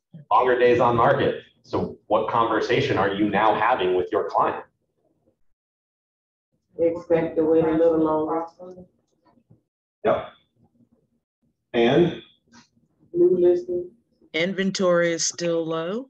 inventory is super low. The thing that I like to talk to my seller about is days on market and percentage of original list price received. It's decreasing. But then from a buyer standpoint, the homes are actually more expensive. But they have less competition. Right. True. So how are you going to phrase it to your client, right? Are you going to go the negative route or are you going to be the pro and go the positive route? Utilize the data as your friend. So percentage of original list price is down 0.8% for the entire MLS. So if I'm talking with somebody, I'm going, hey, you're not having to give away your first child and buy someone a year of Netflix and go $50,000 over the list price and do all these things. And stuff is sitting on the market longer, which tells me, again, there's less competition. So if you have a buyer that say you were working with spring of this year and they didn't buy a home, who has one of those? Are they kicking themselves? Well, I'm going back to them and saying, hey, look what's happening in the market now. I know you got freaked out because there was so much competition and everything. Look what's happening now. Might be a good time for you to jump back in. Do you want to talk? Were they overwhelmed with the fast pace and no? Could have been that, could have been we wrote like 4 offers and they couldn't compete because, you know, they're capped on a budget and they're not finding what they want and so forth. Like, who knows what it was, but I'm now utilizing this data, and I set a new appointment last week with somebody who I was working with. I was working with them like October, November of last year, and then they had some stuff go on, and I sent them an information and said, hey, look what's going on in the market. And now we're meeting again because they're like, oh, we might actually be able to get a house. So utilize the data in your favor. The other things here, new listings, 1737, down 23.2%. But what's great is there's still 1,737 new listings that showed up on the market. So do not be one of those agents that is like, there's no inventory, there's nothing for you to buy. Like, be the pro and show, hey, there's still 1,737 homes that came on the market. Houses are still selling. Are you going to be the agent that thinks there are no houses, or are you going to be the agent who sells 737 homes? Oh, somebody took care of that for me. Awesome. Pending sales, down 16.9%, 1,662. Closed sales are down 15%. So these are all great conversations, I think, to show your sellers, like, hey, this is what's going on in the market. This is what we're seeing. But Kristen made a good point. Let's go look at Chesterfield individually. So now what do you see? Are you searching? So if you go back to the Fast Stats homepage, this one, there, you see Chesterfield in the middle? Yes. Hover over that and click Chesterfield. Gotcha. And then it will open up the new one. So what do you see comparatively? Huh? It is down. It is down, isn't it?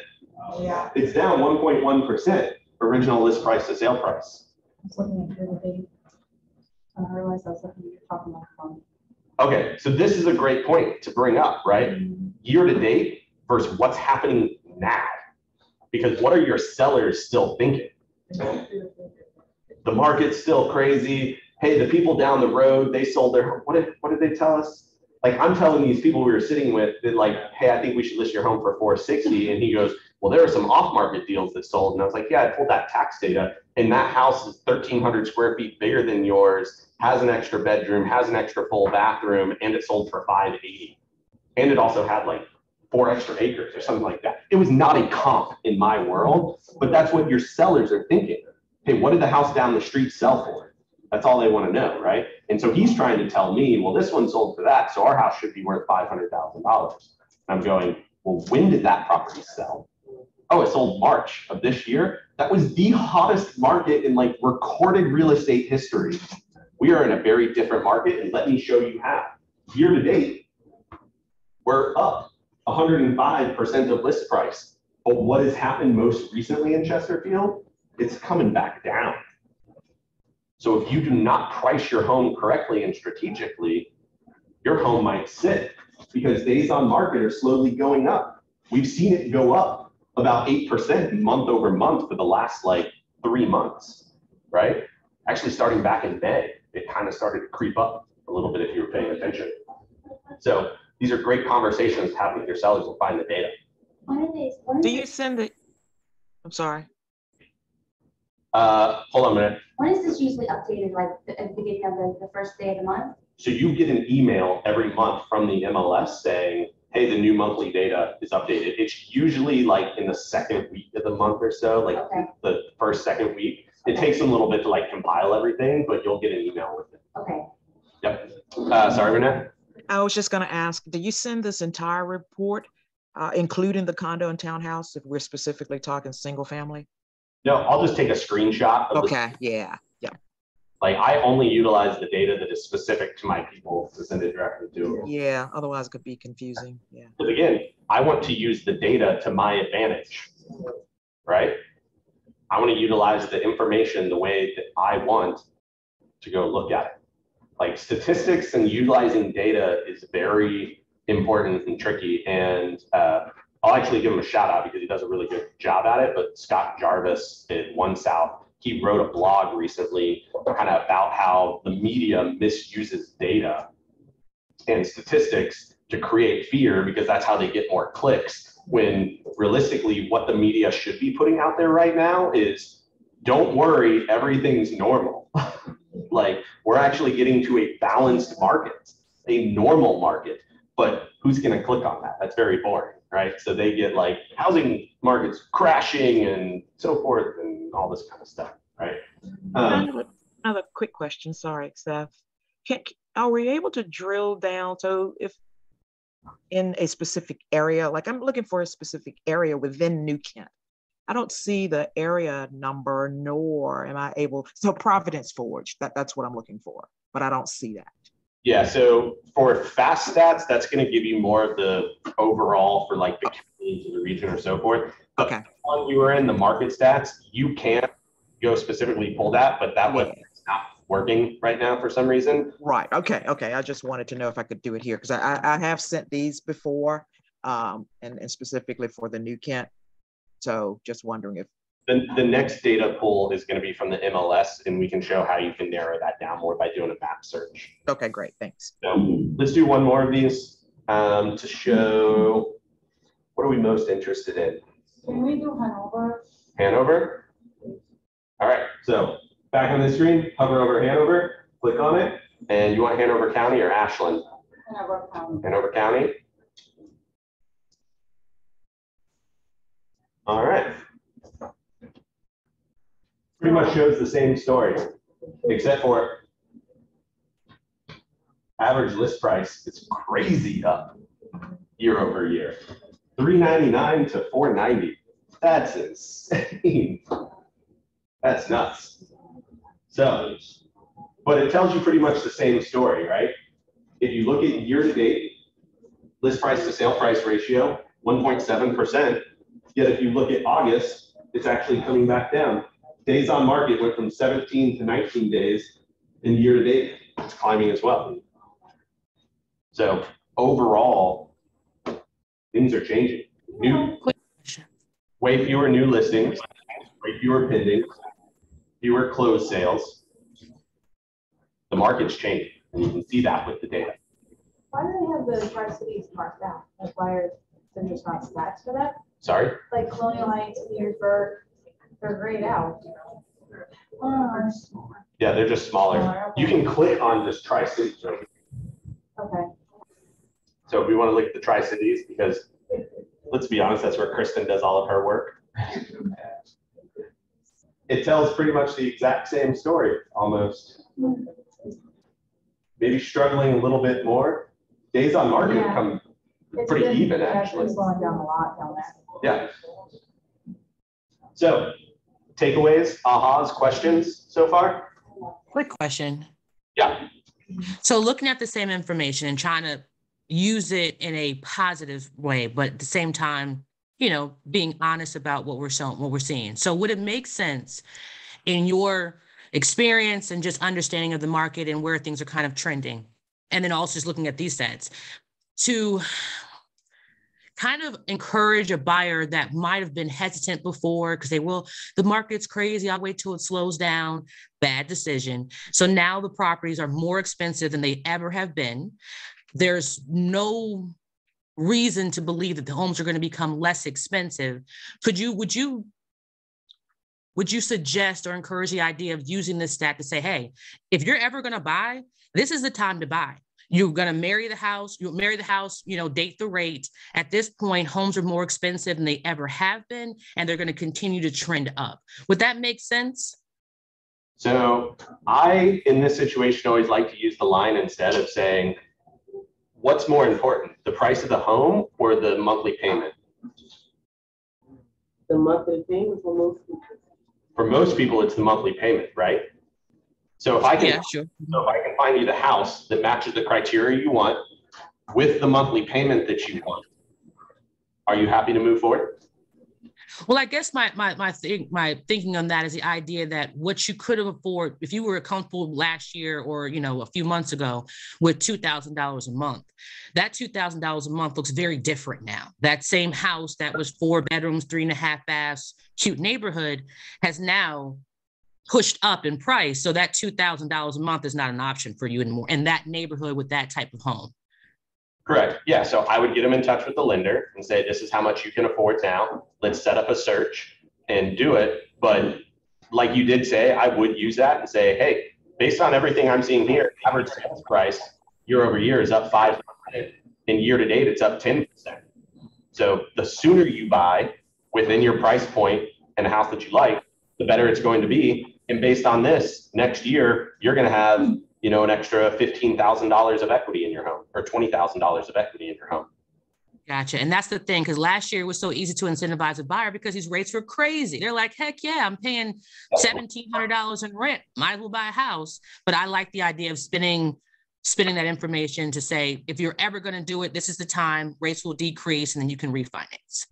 Yeah. Yeah. And if rates do come back down, they can refinance, get a lower rate. But whenever you rent, what is the interest rate on that? Zero. No, it's 100%. Interest rate on renting is 100%.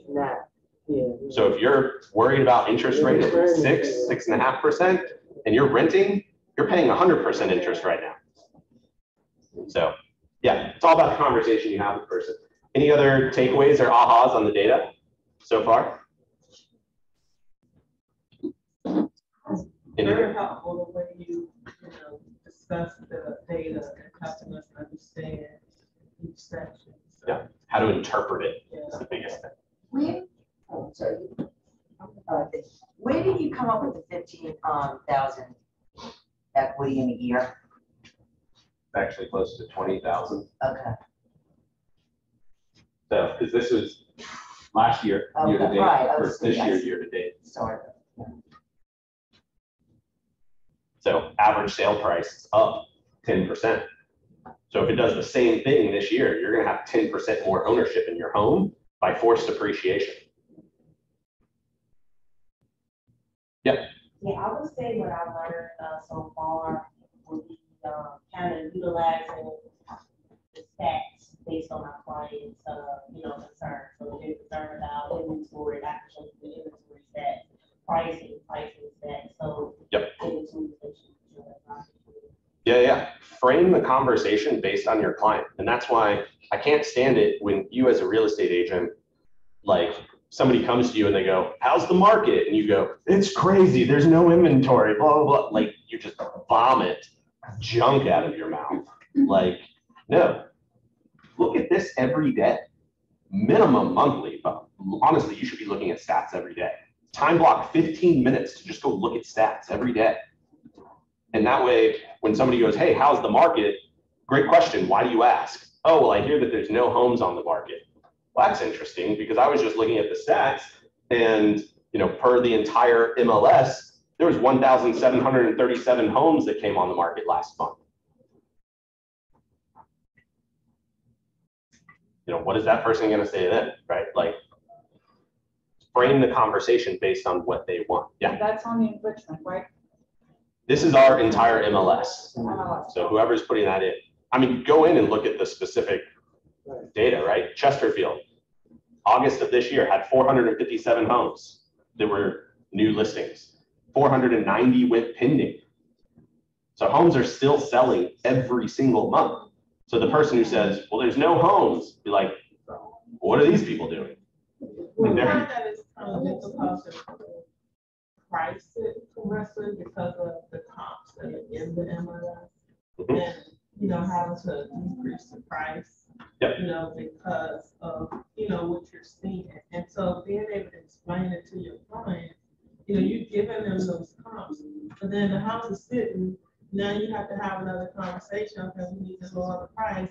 How can you combat that initially? I don't know if that's even an option. So step one read the book Shift. There's great information in there about having price reduction conversations and stuff. Go learn how to have those conversations. There's an agent with KW. His name's Jeff Glover. He might be the best person at this. And he has YouTube videos that are free on YouTube about price reductions and scripts for that. And they do it. So go look up his information. His name's Jeff Glover. Info's on YouTube. And he can have scripts around doing price reductions. Glover? Jeff Glover. Glover. Glover. Yep. And the book Shift? Shift. The Shift or? No, Shift. That book right there on the wall. Oh. You can get it from Rachel. Oh, okay. So great book to read. But yeah, if I'm having a conversation with somebody on the data, I'm showing them like, hey, those comps that we looked at, those sold back in March.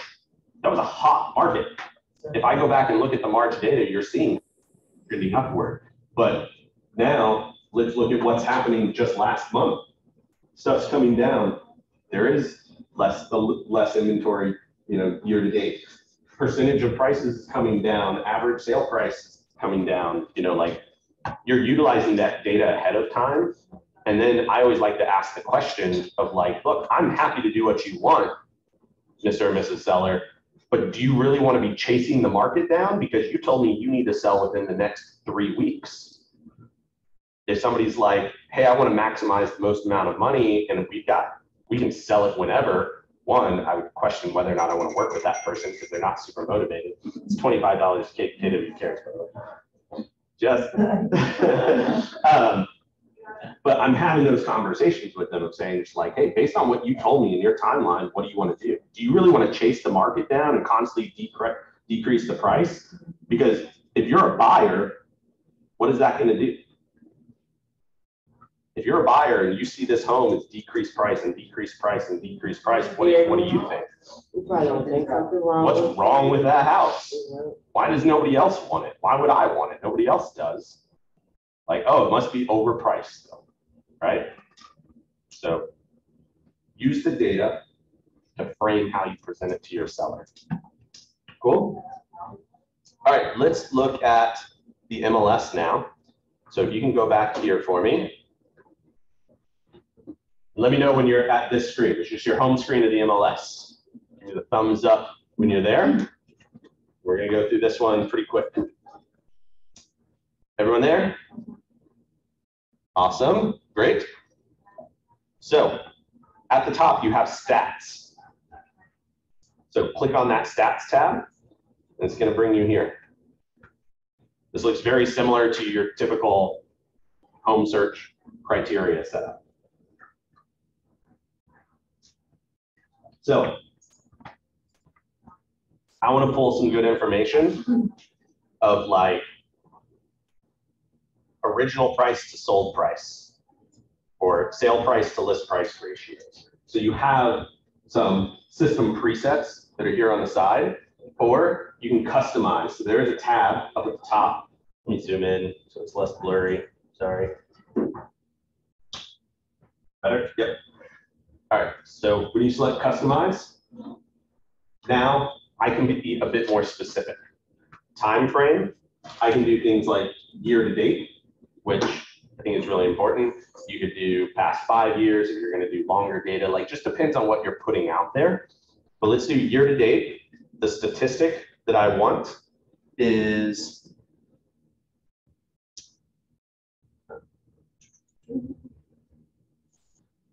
where am I looking at? Let's do close price to list price ratio. Change the name. And I want to group it by month. And I want residential properties. And I want them to be single family homes. Is everyone there? Fill that data out. Give me the thumbs up if everyone's got the same data selected so we can look at the same thing. All right, and then at the top, sorry, not the top, here, generate. Click on that, click generate. Okay, graph. So now you get a graph. So this graph tells you what?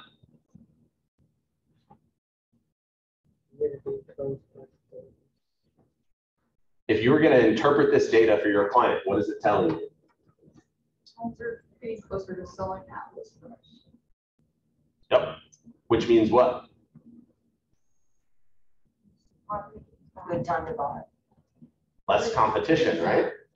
That's what I would be telling people. So if I have buyers out there, I would take a screenshot of this and I would send it to them and say, hey, list price to sale price ratios are coming down. You're not necessarily having to pay so far over the list price. We're actually getting people under contract below list price. The market is cooling off. It might be a great time for you to step in and buy. Do you want to talk? So again, you're utilizing the data as a way to move your people forward. So basically, it's the buyer market. We are not in a buyer market. We're far from that, but it's more of a buyer market than it was 6 months ago. You know, like, I mean, I think the last 4 or 5 homes I put under contract, we were the only offer.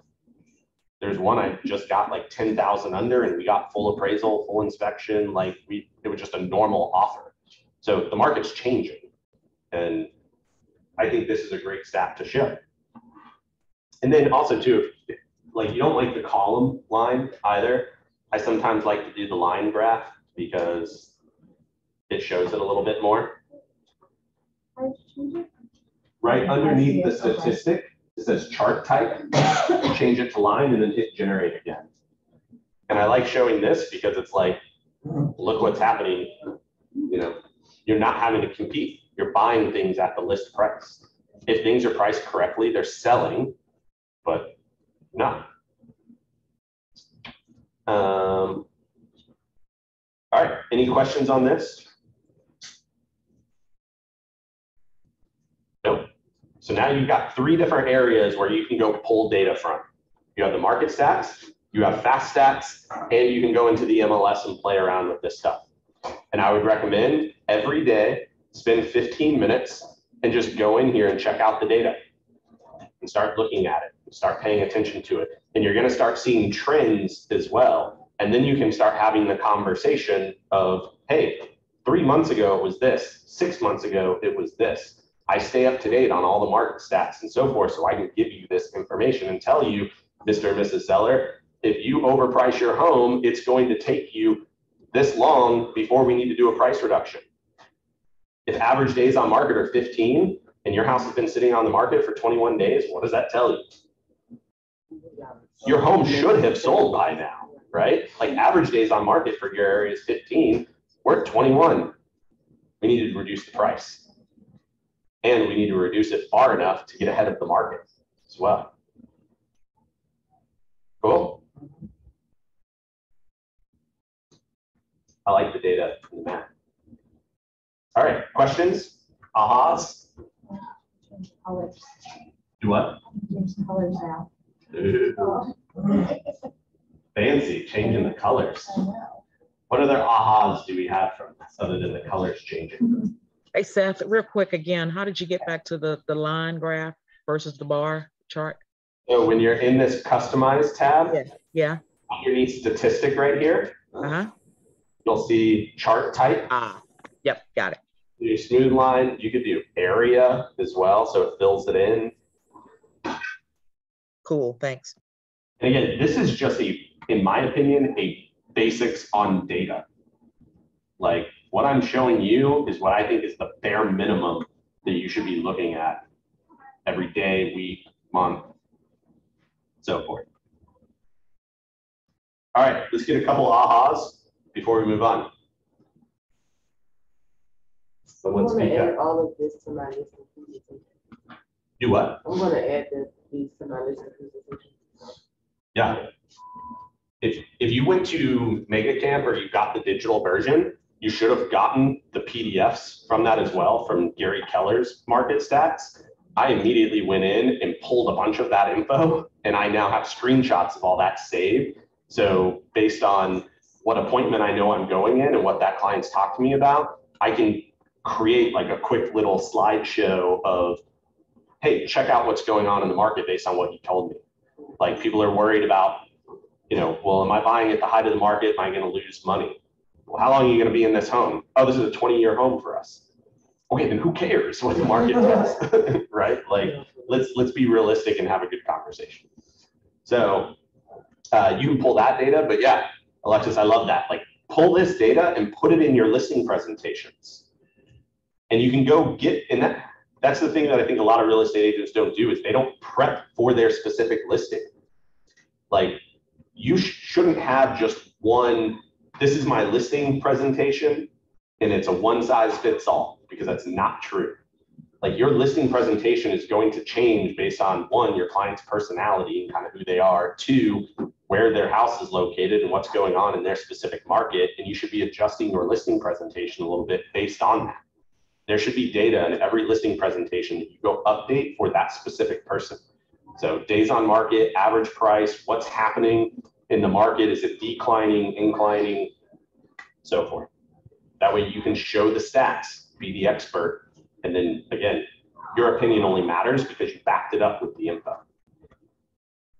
What other ahas? Brittany, did you have something? Just not say like the stats are useful. Actually study it, because whenever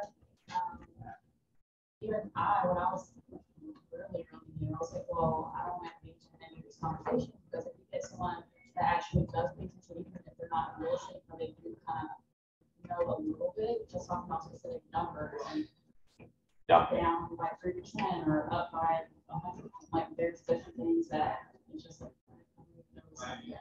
Yeah. To sit there and kind of study, so that you actually do know, is very useful.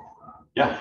So for those online who may not have heard her, as a newer agent, being able to study the stats basically allows you to sound like the expert when you're having conversations. Because I don't know who's been in a conversation with a client where they actually know more than you.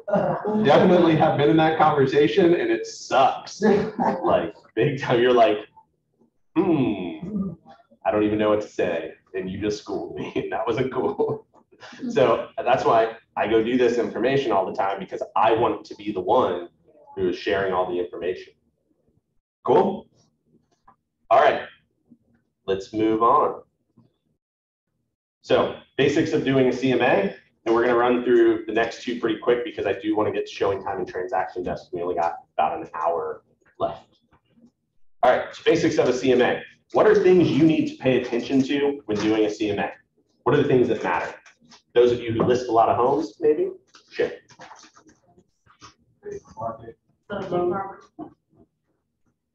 Okay. But when running comps, right? You want to know the comps. What matters with the comps? Location.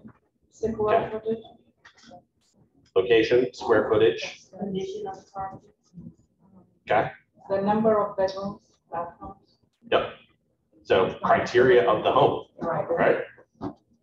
I wasn't trying to ask a trick question. It was a basic question. It was a basic question for everyone who's in here.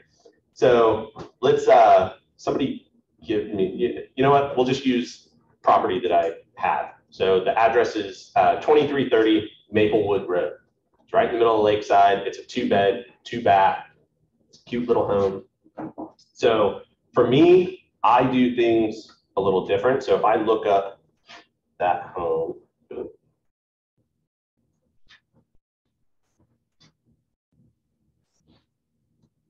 Is Maplewood oh, one sorry. word? Maplewood is one word. 23. 23. Why is this not moving? Let's go with right. There we go.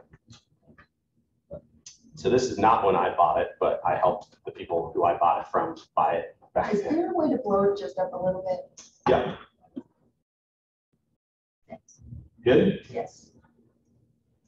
All right. So the things, and if somebody's got pen and paper, if you could take a note on this, this is what I want to know. So when I'm looking at a specific home, first I'm going in and I'm checking, has it been listed before and what's the information and stuff that's out there? And then I'm confirming that info with the seller. Have they done an addition? Have they done updates? Like, did they replace the HVAC, replace the roof? Like, what's happened? I'm wanting to get all that information from my client. So on this one, we're 2-bedroom, we're 2 full bathroom on here. We're 1,002 square feet. And high school is Hermitage High School. Because location, I break down by the high school. That's just how I like to actually do it. I don't, and then that's how I start it. And then if I need to narrow it down more, I will based on what information comes back. So here's how I do square footage as well. Somebody do this math for me. Take 1,002 times 0.8.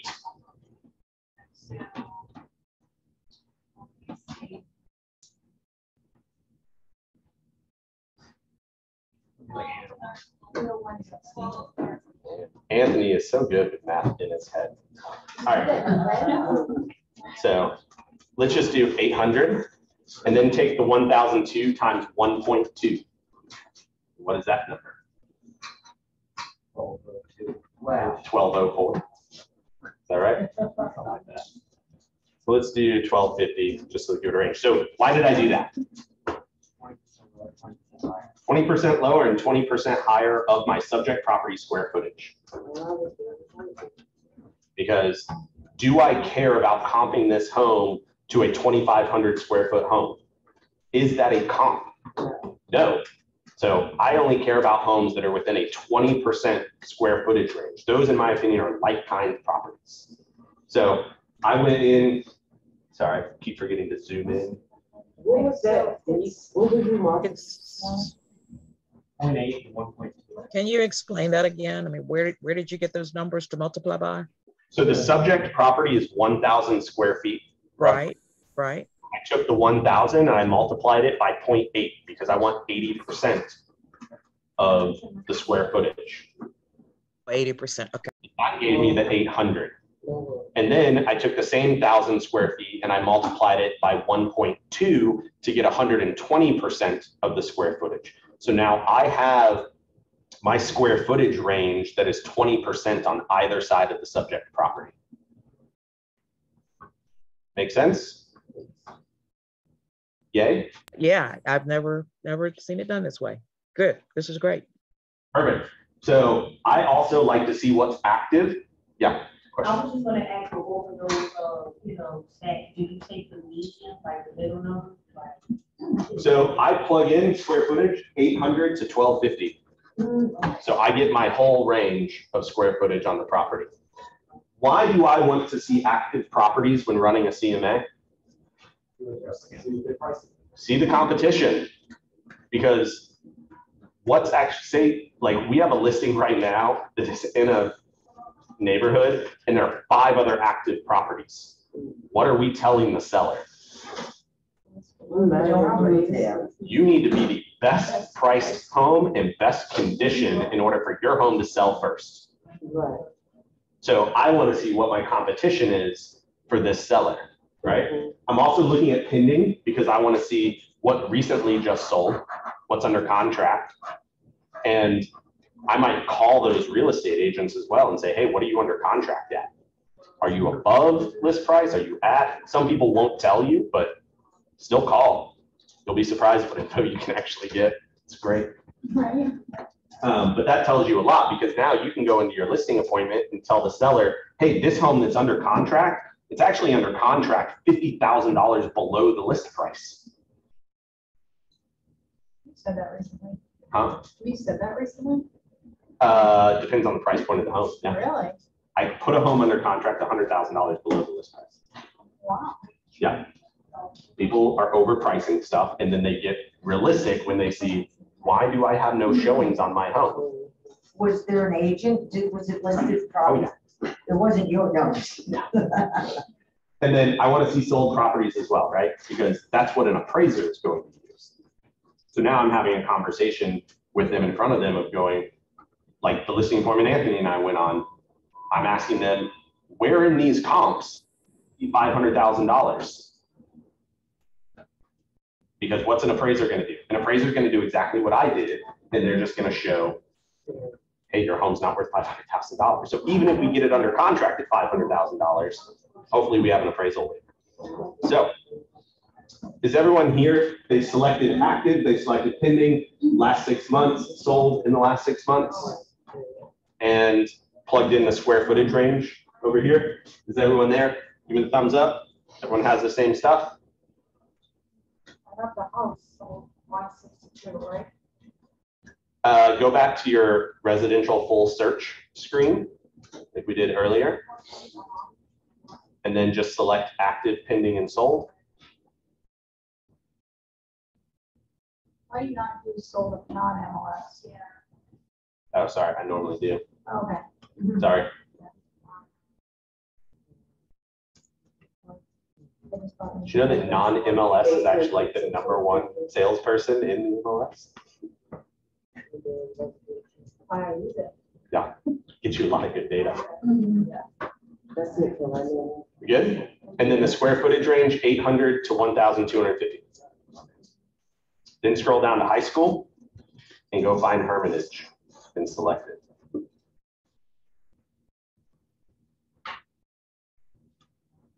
So I've got 71 matches showing up down here. Do I really want to go look at 71 homes for this? So let's narrow it down by bedrooms then. I know it's a 2-bedroom home. How many does that give me? 17 matches. Now we're getting closer. Where are you trying to get it to? Huh? Where you get your? I'm just trying to narrow things down, right? Yeah. So the closer I can get to the comp I want to get. So I did it by square footage first, Right. and I had like 70 show up. Well, that's too many to look at. So I plugged in total bedrooms to match 2, and now I'm at 17. And let's do 2 bathrooms. I've only got 1 match, so that's a little too low. I need more data than that. So let's look at the 17 homes. So now I can hit the results. And now I can see what else is out there. So I can see 7,500 Woodman is listed for 259. It's my only competition. I can see this one's pending. It was on at 225. And days on market were only 6. So Angie's awesome. Might call her and say, hey, can you just tell me if you're over list price or under list price? Where did it go? This one, I think we actually had one of our agents offer on, and I know it went way over the list price. So I might look at this one and go, what does it look like? Does it match my client's property as far as condition? This is really well renovated. And it's super cute. And it's big open concept. My home is not that. And I haven't done updates to it or anything else. So I'm looking at this one now and going, well, if they're at 225 and I know where it went because our agent offered on it, so I know it went at least over that, that gives me an idea. So now I want to start looking at things. I'm actually going to select this one, sorry. So check this little box. So as I'm going through these, I'm selecting the ones that I want to look at and I care about. So this one's 2-bedroom, 1 bath, same square footage, cute house. This might be a decent comp to look at. This one, definitely a rundown home. I don't care about this one. I'm not going to look at it. So I pass it up. I might have missed, and I apologize, but when you're doing your search, where were the parameters of the search? They were in the criteria Okay, you tab. don't have, okay, Here. I just might have, but gotcha. Yeah, they were in this criteria tab right here. And I just plugged in the data. So this home, 181. Did you go within a certain mile radius or neighborhood? Or? Selected the high school. Oh, that's right, you do high school, sorry. Yep. Selected the high school, and I just start looking at things. And let's pick up a couple other homes, right? So this might be one. This one looks super renovated and nice. This one here. We've got enough. All right, so as I've gone through and I've hit the little blue check mark to select them, when I go back and hit agent single line, it shows me the ones I've checked. Those are the ones I'm interested in, right? So down here at the bottom, there's a refine button. If I click on that and then hit narrow, now I'm only seeing the properties I'm interested in. The ones that I picked as these are probably the best comps, right? So 2-bed, 2-bath, on for 225, same roughly square footage. These are all 2-bed, 1-baths. If I was taking a longer time, I'd probably go look and find some that are 2-bed, 2-bath. I'd find some better comps, but for the sake of this training, this is what we're going to use. So I'll start looking at things and I'll say, wow, so they sold for 239, 231. This one's under contract and it was listed for 269. That one was listed for 225 and it's under contract. So what is this starting to tell me? A general range of where my home might be worth. Not a trick question, somebody call it out.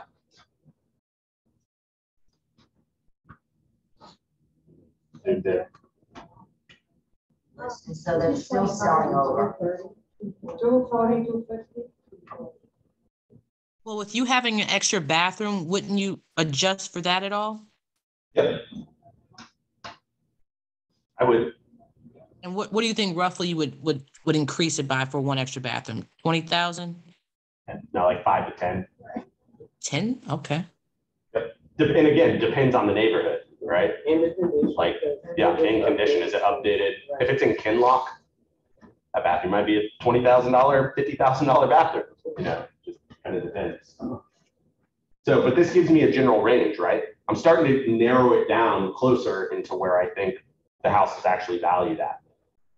So what I can do now is back here on my actions tab.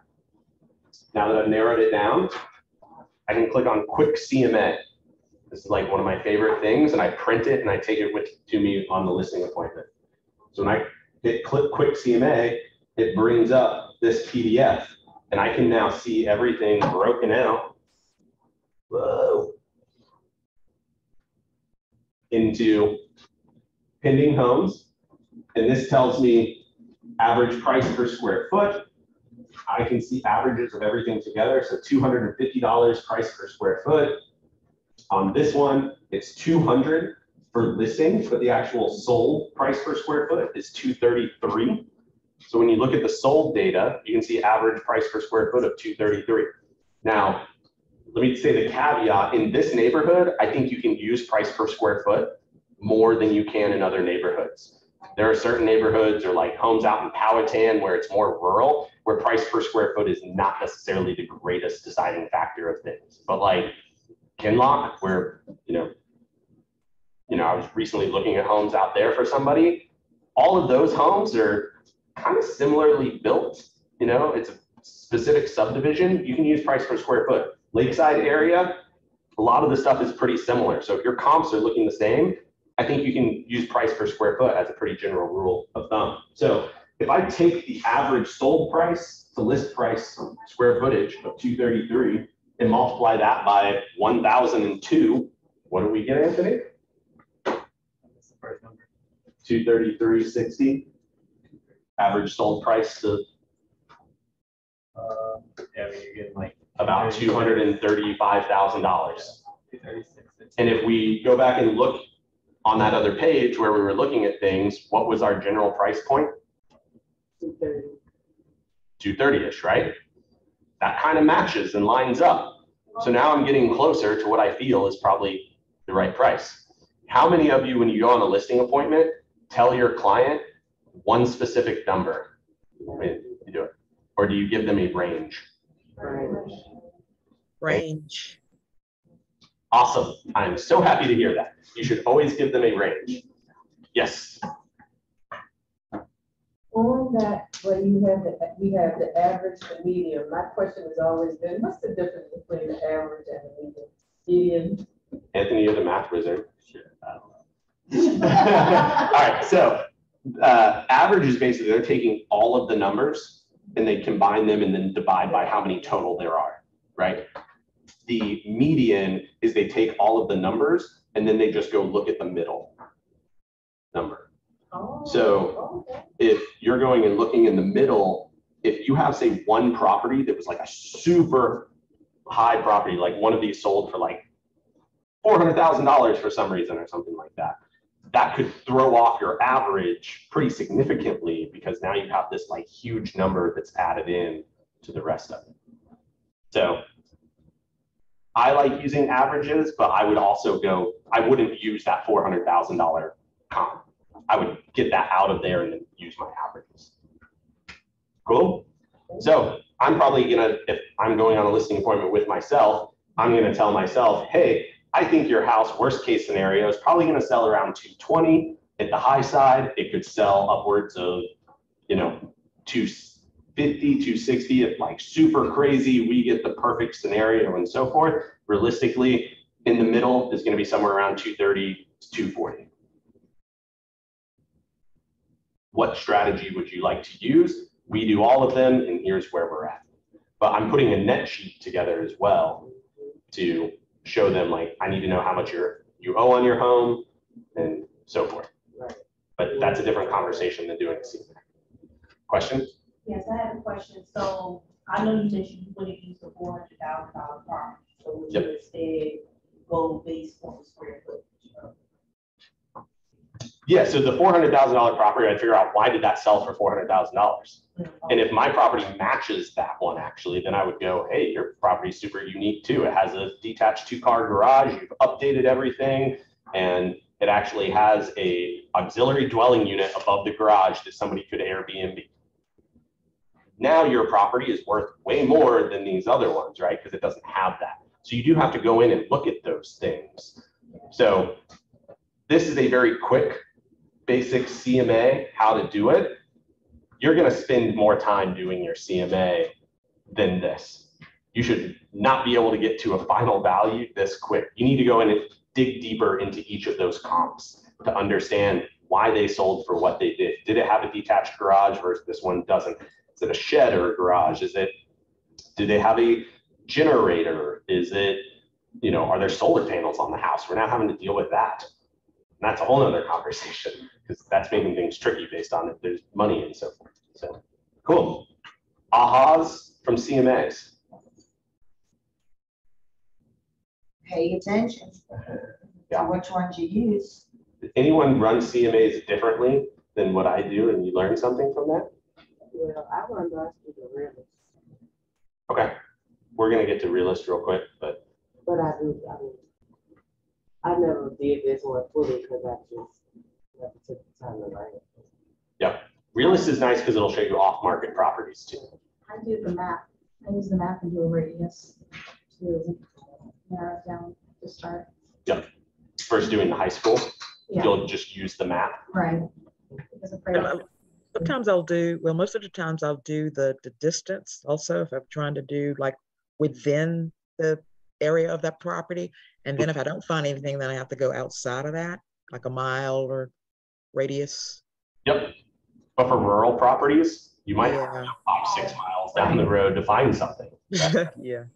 So again, depends on where your neighborhood is and what things look like. But I always like to narrow it down by high school first, because especially, if you're looking like Tuckahoe area and that kind of thing, people specifically move there for the schools. So schools are important and it affects the value. So that's why I like to narrow things down by that. Hermitage High School, probably not going to affect it too much, but it at least gets me initially started to narrow it down. Any other ahas, takeaways? Nothing? Great. All right. I hope everyone's learning something. Great. All right. So realist tax information. Let me close out some of these tabs. I got way too many going on. All right. So realist tax info. Get out of here. All right. So you can get to that screen a couple ways. So whenever you log in first to the MLS, you can just click on realist right here and it will take you there. Or if you're in the MLS, you can go to tax search and hit realist tax. It will pull up. And so let's use this same home as an example. So 2330 Maplewood Road. So type that into the address search and hit enter. And then it should bring this up.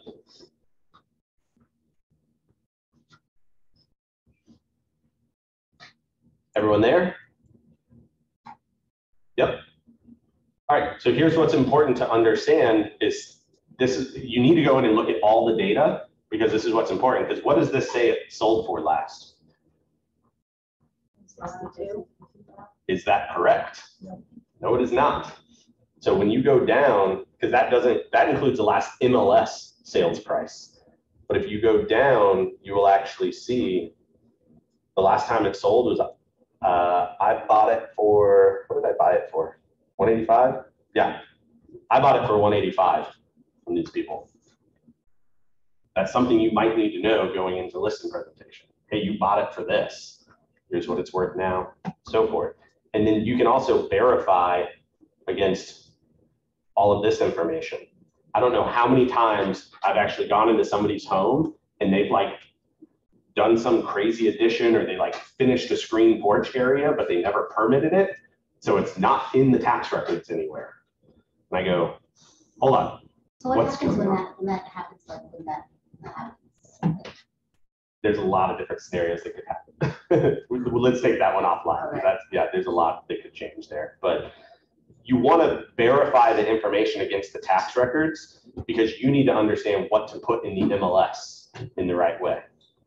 So pull this information, and it's super easy to find, and go get it all, verify it against what your seller says. Or when you go walk the property, you're going, hold on, did you finish your attic space? Because that is not included in the tax records. And I didn't know that, because that's going to change values a lot. So that's why you want to have a pre-listing phone call to understand that before you do your CMA, because now you probably ran your CMA and put together your net sheet and everything based on an unfinished attic, yet their attic is finished. That could add a lot of different value to it, right? So verify the property against the tax record with your seller. Make sense?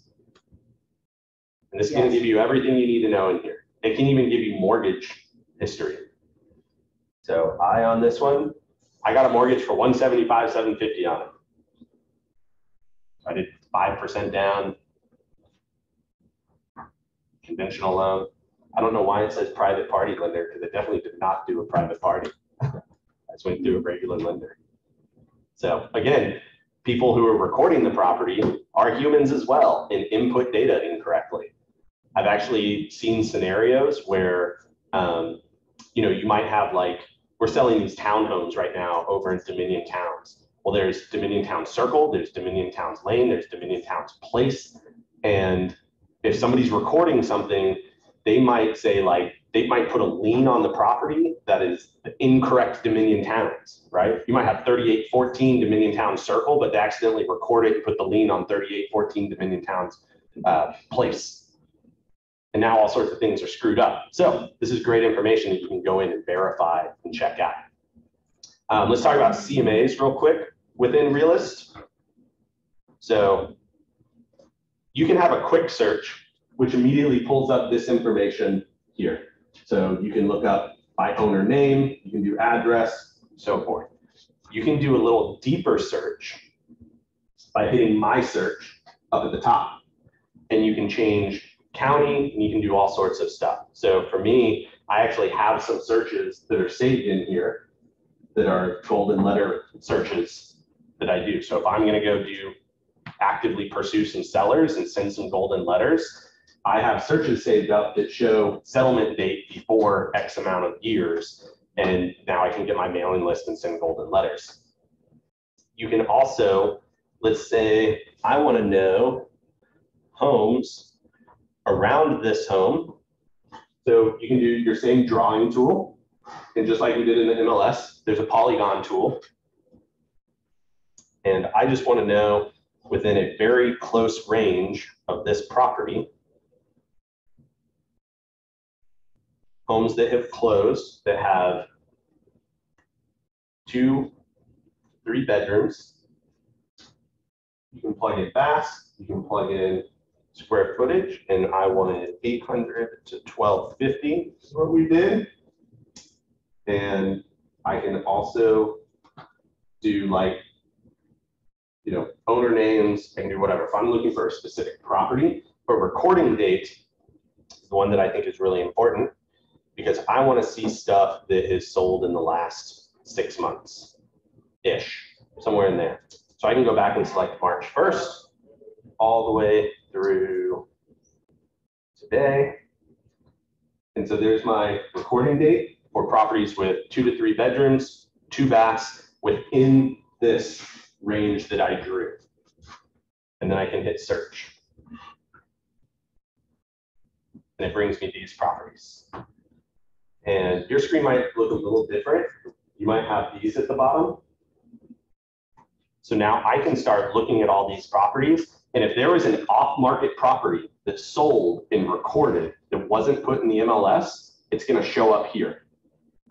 Really great tool when going into a listing presentation, because I've literally gone to sit down with the seller before and they go, there were 3 properties that sold off market. Did you know that? And I'm like, I have them right here. And then you really look like the expert, right? Because you have that stuff. So this is something great. Like Alexa said, use Realist as well to go pull this information. And then you can export this info too. So down here at the bottom, you see where it says export on the very bottom. Click on this. And if you hit quick export, it can export it to like a CSV file. Or you can do mailing labels if you want. And then you can select what information you want pulled from it as well. So I have some custom exports that I built that have specific information that I want. So I want mailing address, because if I'm sending letters, I don't want to send it to the home if the mailing address is different, because if it's owned by an investor and they don't live there, why am I sending the tenant a letter, right? Unless you're targeting tenants to get them to buy homes instead of rent.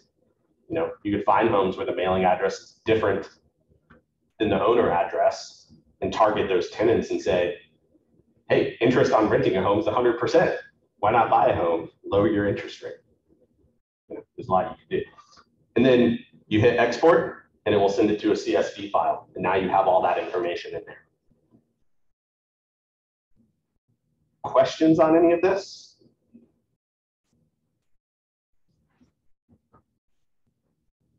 Any ahas? Can you go back and steps one more time? I'm sorry. Yeah. How far back? That's the point. So I drew my area. Yeah. So I drew the area and then I went to my search. And if you need to customize the search to add, like say recording date isn't showing up for you, hit customize search. And then in here is all of the search criteria you can do within Realist. Yeah, I had that over. Yep.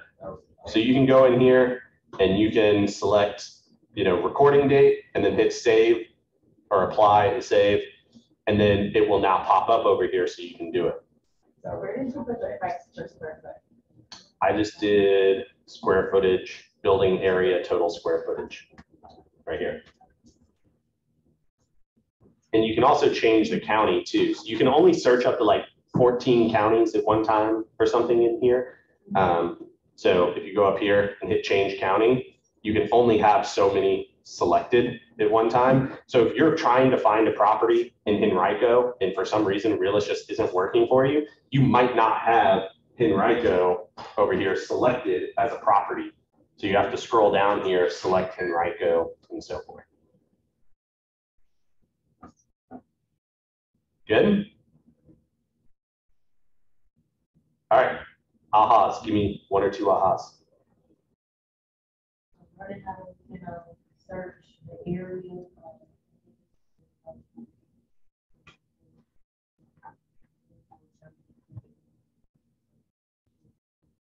Yeah. I think there's 2 main ones for me. Make sure you cross-reference these. To find off-market properties that sold, because like you do not want to look like an idiot going into a listing presentation and not have the off-market property ready. And that's only found on Realist.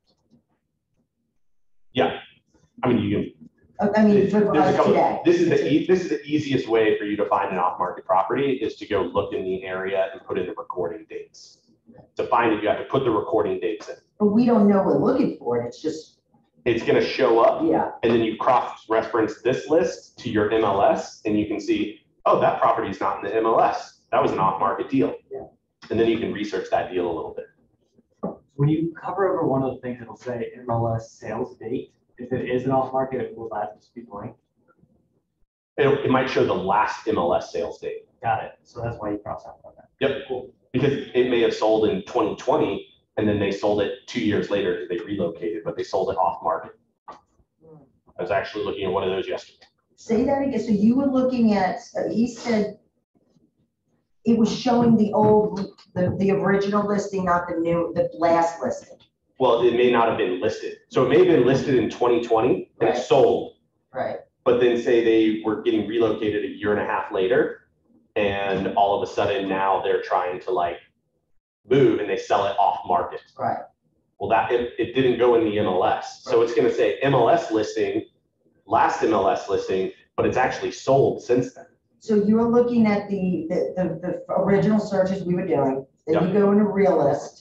Yep. And you said, well, this house doesn't work because it was 2020, but wait a minute, it actually sold off market last week. Correct. That's why I'm looking at this and seeing when was it last recorded. This just, I mean, where do you guys have time to sell and do anything? Once you get good at this, it doesn't take very long. Yeah, this is the easy one. Yeah. So one, I think finding off-market properties is huge. The other thing with this is it's a great way for you to go find mailing addresses, or if you want to door knock, go pull up the streets. You're going to go door knock and look for homes that haven't recorded in the last like 7 years, because on average, people move every 7 years, and go knock on their door. Hey. That's 7 years. Go. Yeah, people move on average every 7 years. It's been 7 years for you. Get out. Cool. I love Realist. Like, it's a great tool to be able to go in, find all that info. Cool. Anything else? Questions?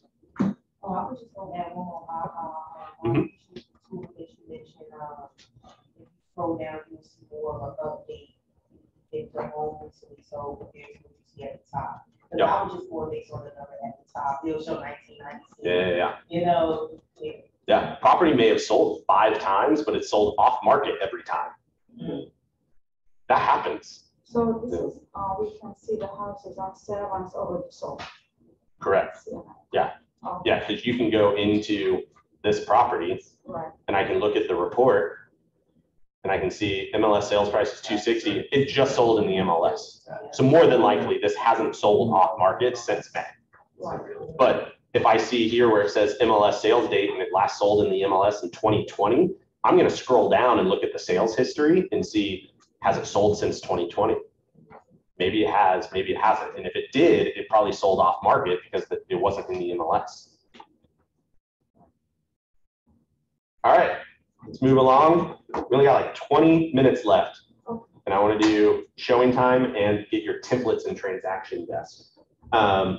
So everyone have the app on their phone for showing time? Awesome. Because that's where you're mainly going to use it. Who in here has not booked a showing ever? All right, and you have the app on your phone? No? My phone's charging, I don't think I do. It's called Showing Time? It's called showing time. No, I don't. That's it. All right, so we'll pull it from the, oops, wrong tab. Well, I can get to it from here. So don't worry about having John Pace's name up there. He and I linked our showing time accounts because it's easy. We're friends. All right, so if everyone has showing time pulled up, the biggest thing that you do on here is how to request a showing. But it seems like everyone kind of knows how to do that. I can show you real quick of how to do it. So showings, and then you can make a new request. This is one easy way to do it, and you can plug in the listing ID, street, the MLS ID, so forth. So What did you go for the request? On the top? showings here on the left, Yeah, I have it. and then make new request. And maybe the easiest way to do it is if you go back to the MLS, let's just look at new properties that were here. So say I want to make a request on this house. This house is active, it's on the market. Right down here underneath the picture, it says schedule a showing. And when you click on that, you can say add to showing cart, which if you're showing one client multiple properties, you want to put a cart together for them because they use some pretty old school technology called MapQuest. I had to ask Jeeves how to find that one. But they use MapQuest and it can smart route it. So it can tell you like, here's the order in which you should do the showings. So that way you're not driving here and then driving here and then driving here. And a smart route of how to drive. Investor friendly. Super investor friendly. Yes, Yeah. sir. But we just want to schedule a single showing. So when I hit schedule a single showing, it now pulls it up. If it's blacked out, that means you can't book there. So this tells me there are no showings booked on the rest of this. The join waitlist button, that's new. Oh, that's been there for a little while. Has it? Yeah. So that happened when the market was like super crazy and like there were no active showings available. You could hit join waitlist, and also you can do it for coming soon properties. So you can pre-book a showing on a coming soon property too. Cool. Yeah. How is the way to do the phone, the app on the phone, same thing? Same thing. So when you pull up the app, the little 3-line menu button, click on that, and then hit schedule new showing. And then you just search for the property address, whatever one it is, and schedule it. So say I want a 45-minute showing here. I click on where I want. So I'm showing this at 2 o'clock and my appointment in time, I want a 45-minute showing. So I select appointment in time of 2:45. If you want, you can actually put a buyer name in here. So if you're showing 10 properties in one day and you've got 5 different clients you're showing it to, you can know who am I showing this property to, and you can actually put this in here. So on your app, it'll show up and say, you have an appointment for this client at this house. Kind of organize things a little bit better for you. I never use that, but you can if you want, if you're that personality and need it. And then you hit request appointment. I'm not going to do that. I really don't have to cancel it or anything like that. So does this sync up with any other kind of reservation? It doesn't. So, but when I go, so I go into your site and it says, do you want to see this home? And I click yes and all that. It's not going to, this is good for our portfolio, just to keep everything. This is just how you schedule showings for your client. But does this keep a record of everything? Yeah, you can go back and look at the history of what you have shown and so forth. So that's awesome. But then the other, okay. And I'm just telling, I've never even heard of show. Yeah, so when I go back here, I can look at like stuff I have requested. I can see, you know, stuff that's happened on our listings. So I can go look at our listing and see what showings have happened. You can look at feedback on the listings. So if we've received feedback, you can run a report on here for your seller and send it to your seller. Hey, if you're not sending your seller weekly reports on the property that include how many showings you've had, because say you have a stubborn seller who doesn't want to reduce the price, and for 2 weeks you send them an email that says, this week we had 0 showings. This week we had 0 showings. This week we had 0 showings. Are you ready to reduce your price? Like, you know, again, you're going and pulling data and stats to send to your seller to be able to have that conversation. Cool. Showing time is pretty intuitive, especially on the app. I mean, if you use Facebook and Instagram and so forth, you can figure out showing time. Is it the showing time app or is it owned by showing time? Showing time app. Yep. So this shows all the showings that happened on our listing this weekend. We had a very popular house this weekend. It was crazy. There were 0 showings available on it. But showing cart, I'll show you that one really quick because this is important. So this is if you're going to show like an out-of-town client, they're here for 1 day and you need to show them 8 properties in 1 day. Well, you can go in here and I can select, hey, they're going to come in town on the 1st. So you select that date. And then if you have a buyer or you want to add a new buyer in here, you can, just like we did in the MLS. You can create a contact and showing time for it. And then description. So Jack and Barb, and then add to my tours. So now you see that it set up a tour on October 1st for that date. And when I click on it, now it pulls me in here and I can go plug in MLS listing IDs and put in showings for those. And then once you have those in, let's go find some MLS IDs. So all listings go, I mean, what if, for instance, I didn't ever hear this, and I have a list of which I could just play around with. If everyone uses showing time?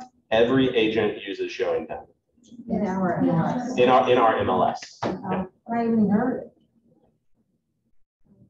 All right, so I set up both properties. So these are the two that we want to see, and you'll see it shows time over here where it is. And then if you also do smart route, like say I want to show this one first, I can adjust it. If you put a third property on here,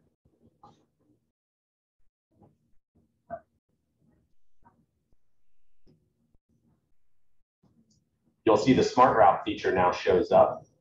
And so when I hit smart route, it tells me the best way to show the properties. What direction?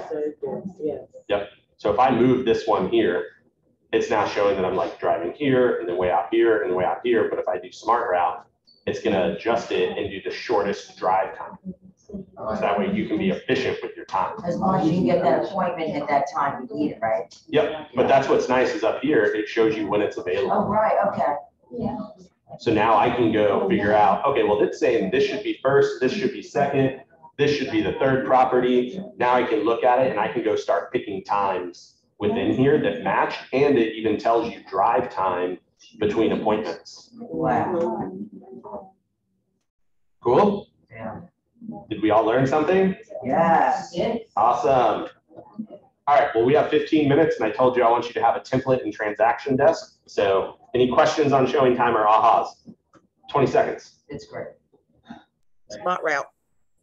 Smart route, aha. It is the only thing you should ever use MapQuest for. I remember John texted us one time when we were delivering Popeyes. He was like, if you guys use MapQuest, it'll actually tell you the smart route. And I was like, who uses MapQuest, old man? There's an app on Circuit that will do the same thing for you. Yeah, Circuit's great. There's actually some good truck driver apps that you can download that are great for it too. Because think about it, truck drivers do that all the Yeah, time. that's what Circuit is. It's like a delivery app. Yeah. All right. So let's jump into transaction desk. I want everyone to follow along. All right. So when you are in your homepage here, transaction desk, click on it.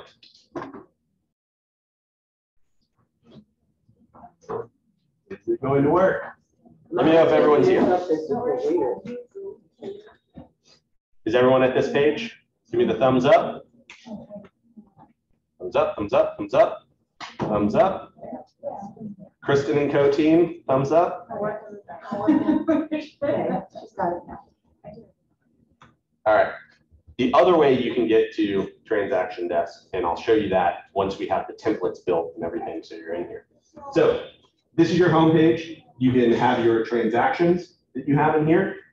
You have your forms, like your most recent forms that you've touched. And then you have your signatures. So you can see that like I sent a ratified contract for this property and it's completed now, and I can go in and find that info. But what I want you to do, and what I found is most helpful for all people, is creating transaction templates, because otherwise you have to go individually add forms to each transaction. So over here on the left, you're going to see this little settings gear wheel that looks like this. Click on that, and then click on transaction templates. And let me know when you are there at this page. Everyone's there? Thumbs up. Awesome. So you'll see I already have a couple built. But what you need to do, if you don't have one built, is hit the plus sign up here in the corner that says add. And what will show up is a name, and you can name this. So for me, I named them Keller Williams Residential Purchase, Keller Williams Residential Listing. You can do, yeah, you can do buyer, seller, name it what you want. But it makes sense. Right. So name it, and I'll do this with you, and we're just going to call mine test KW buyer. Right? I want you to actually name yours a real name. I'm going to delete this one afterward. So name yours what you actually want it to be. Type. We're going to do residential sale. because I think most people are working with buyers in here. So let's do residential sale. And then you can put a description if you want. The name pretty much describes it. I don't think you need to, and hit save. And everyone give me the thumbs up when you're on this page. Everyone good? All right. So on here, you could put checklists if you want. So like if you're a rainmaker of a team or you have a buyer's agent who works for you and they have responsibilities, you could create a checklist and put it in here that shows, here's all the things that you need to do. For me, I think it's easier to actually click on forms down here at the bottom. And you'll see it says empty. Hit the little plus sign. So what are forms that you need for a residential purchase as a Keller Williams agent here at KW Richmond West? So buyer agreement. Exclusive right. Represent buyer agreement. Where is it? Right here, CBR, represent buyer standard agency. 305. Where am I? Buyer brokerage, which one? 310. Why is it not pulling up?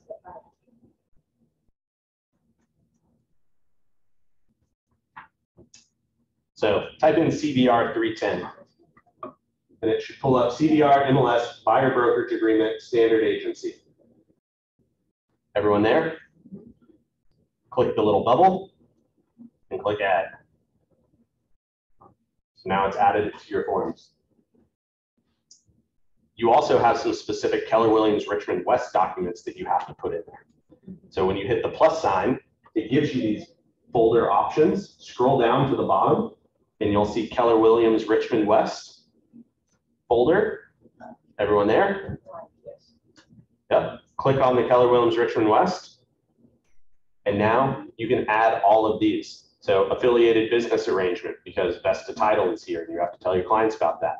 The shared space agreement, because McLean Mortgage, well, you may have seen Chris Park's email. He's not here right now, but we will have probably another lender in-house somewhere. But for now, you still need to send this. And if you want a contract checklist, KW Richmond West has been kind enough to add that for you. So that way you can know exactly what needs to be on there. So I'm just going to select these two and hit add because those are required.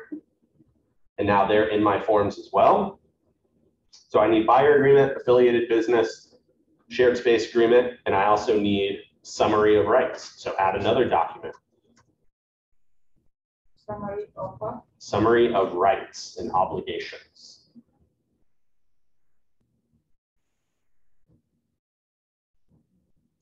And select the BR Sum 1 because it has both the summary of rights and the residential property disclosure attached to it. And it's better to over disclose to your clients than under disclose at all times. So the Sum 1 dash summary rights. Yep, BR Sum 1 dash summary of rights and obligations. Right. And add that one.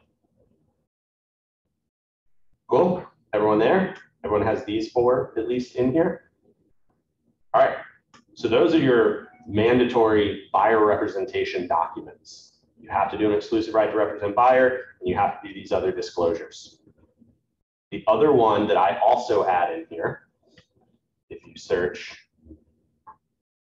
EPA, protect your family from lead in your home, it's the CVR 435. I go ahead and send this to every buyer at my buyer consultation. No matter what. No matter what. CVR space 435.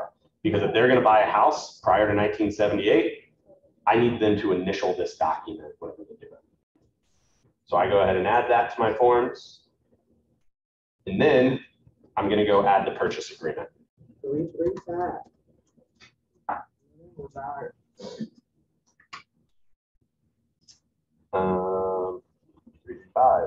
CVR 335. There is all MLS form and there is agreement slash related forms. So those You are just want- categories that you're gonna do. Yeah. It's like so. Or you don't even have to select all forms. Right. So does everyone add the purchase agreement? And go ahead and add as well. Right now, we're doing a lot of escalation addendums. So search escalation addendum and add that. Are you doing first rights? I don't do first rights very often. I only put in the template stuff that I use all the time. Yep. Or things that I might need. So at a basic, you have this. You can add other things if you want, like repair request addendum, because you're going to do that on most transactions. Yep. Type repair request, CVR 130. Add that.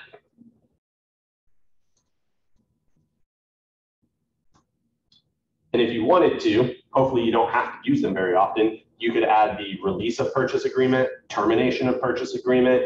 You could add just a blank addendum to the purchase agreement, like whatever forms you use all the time or ones you put on here. There for a while, we were having to do possession by sellers on almost every deal, right? So I added that form into my transaction template so that way it automatically pulled up when I did it. So this is pretty good. And this is a trick for rainmakers and people who own teams and are setting up transaction templates for their team. Next to buyer brokerage agreement, there's the three little dots that says menu right here. If you click on that, you can hit add mandatory lock and you'll see it adds this little red M next to it. Click the little three dots, menu and mandatory lock.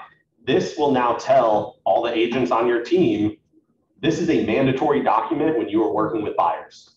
So you can add that mandatory lock for all of the mandatory documents. That every single transaction you do, like you cannot do a transaction without doing that document. It's just a simple way to show agents on the team like, hey, you got to do these docs. Cool? And you could do it for purchase agreement because honestly, like you can't make an offer without a purchase agreement. All right, and go back up to the top and hit update.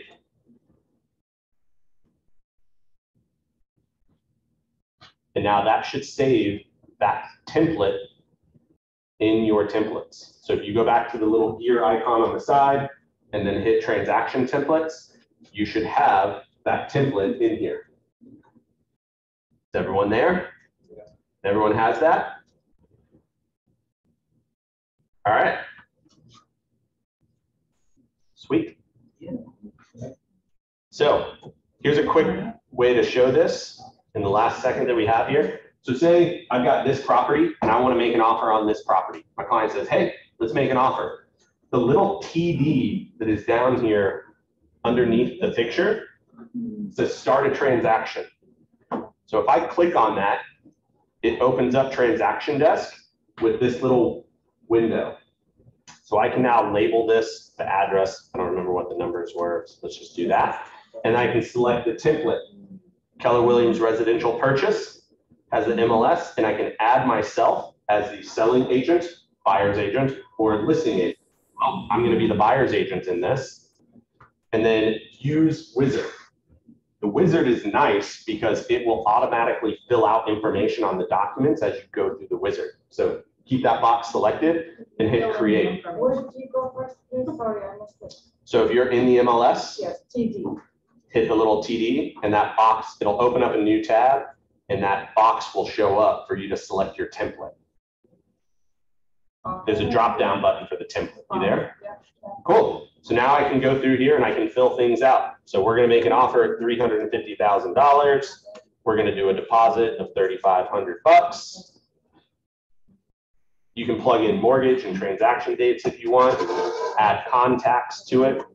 So this is how you add a contact into transaction desk. You do it just the same way you would in MLS and showing time and so forth.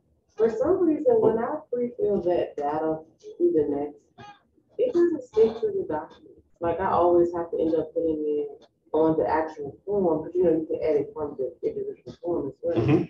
when I do it like that, like through the steps, then when I go to like double check the forms, I'm like, I still sometimes have to. Because like I added the purchase price, so when I pull it up, it's going to be there. My purchase price is there. Right. Mine doesn't always carry it. So, but whenever because I added the template, now in step 4, here's all the documents I added in my templates.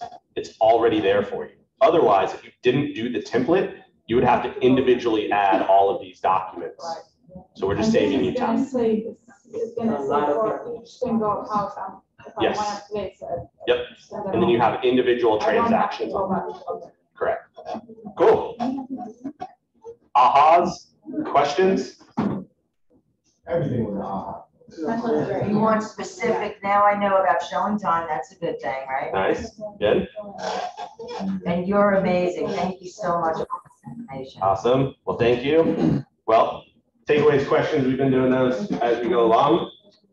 This last slide that I have for you before we go, one, thank you so much for showing up, committing to learning, and kind of giving me the opportunity to do it. That QR code will give you all of my contact information.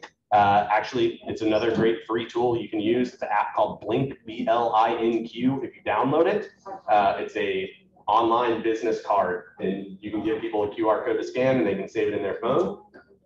If you would please evaluate me, that would be great. Kristen? I'm just messing with you. But if you would please evaluate me, so please go to kwueval.com and then fill out the information on there. So the region will be Virginia. The event type, you can just put for my market center. The name of course, put Ignite class, and then instructor name. Scroll down to the very bottom, and it will say instructor not in dropdown, and then type in my name, and it's Seth Schemahorn, and then please fill out the feedback form. That would be great. Well, that's why it's on there. I was thinking. I'll zoom in so that way you can see it a little better. What's the letter? Oh, not the letter, the number of the Ignite course is 18, 16. I have no clue. I don't think it matters. I don't think it matters. I think you just pick Ignite. Plenty of Ignite classes. Okay, well, thank you. So at the top, you'll see KW eval. And I go on. Let me go into slideshow mode, so we'll zoom in. That's the website there that you'll go to. Your class is not on here, like Ignite is broken down by each section. Correct. Yeah. I do not have, mine is not a specific Ignite class. Right. So what's your, it's just 3 wings. Just pick one. Yeah, I had to create this one. There was no pre-made slides or info. I need to save that at this point. Yep. As a book. kwueval.com. You almost your 100? Huh? You almost your 100? Nope, very far away. Because the last class I taught, we weren't doing this. I'd love to go back and get all this, because there were like 60 people in the room. Go do it. Well, we're doing it now. All right. 12:03. Thanks again, everyone. So much. It was awesome. Thank you. Yeah, but please, I would love the evaluation. I'm trying to get those. I'm doing it right now. I did you all one so much. Your offers in? Yeah, sorry. Trying to get Catherine home. She All one, right? was like, I think you're gonna be Kristen, over here, just stirring it up again. Stirring it up again. Yep. So, Sweet. All right. the only thing she was like gonna give them a picture of their fan, I guess. The signature fan, it's like, yeah, so I was like, oh, I understand. Somebody else care about that? Yeah. And I sent a text on that. Can you see? Charlie, you know what you need? I'm trying to find which Ignite class to select though. Just select any of them. Oh, okay. Hey, Rhea, Hey, sorry, Seth, you probably said this. What do we choose for the name of the course? At the very bottom, it says course not in drop down, so I would just. okay, yeah, just do course not in drop down at the And very then bottom. you Because I don't have, like, this Ignite class is not actually a Ignite class in your book. Okay, cool. Scroll down to the bottom. Success. Small batch stuff. It's actually not do one of those. You're supposed to do one of those. I don't think you're on there. You just-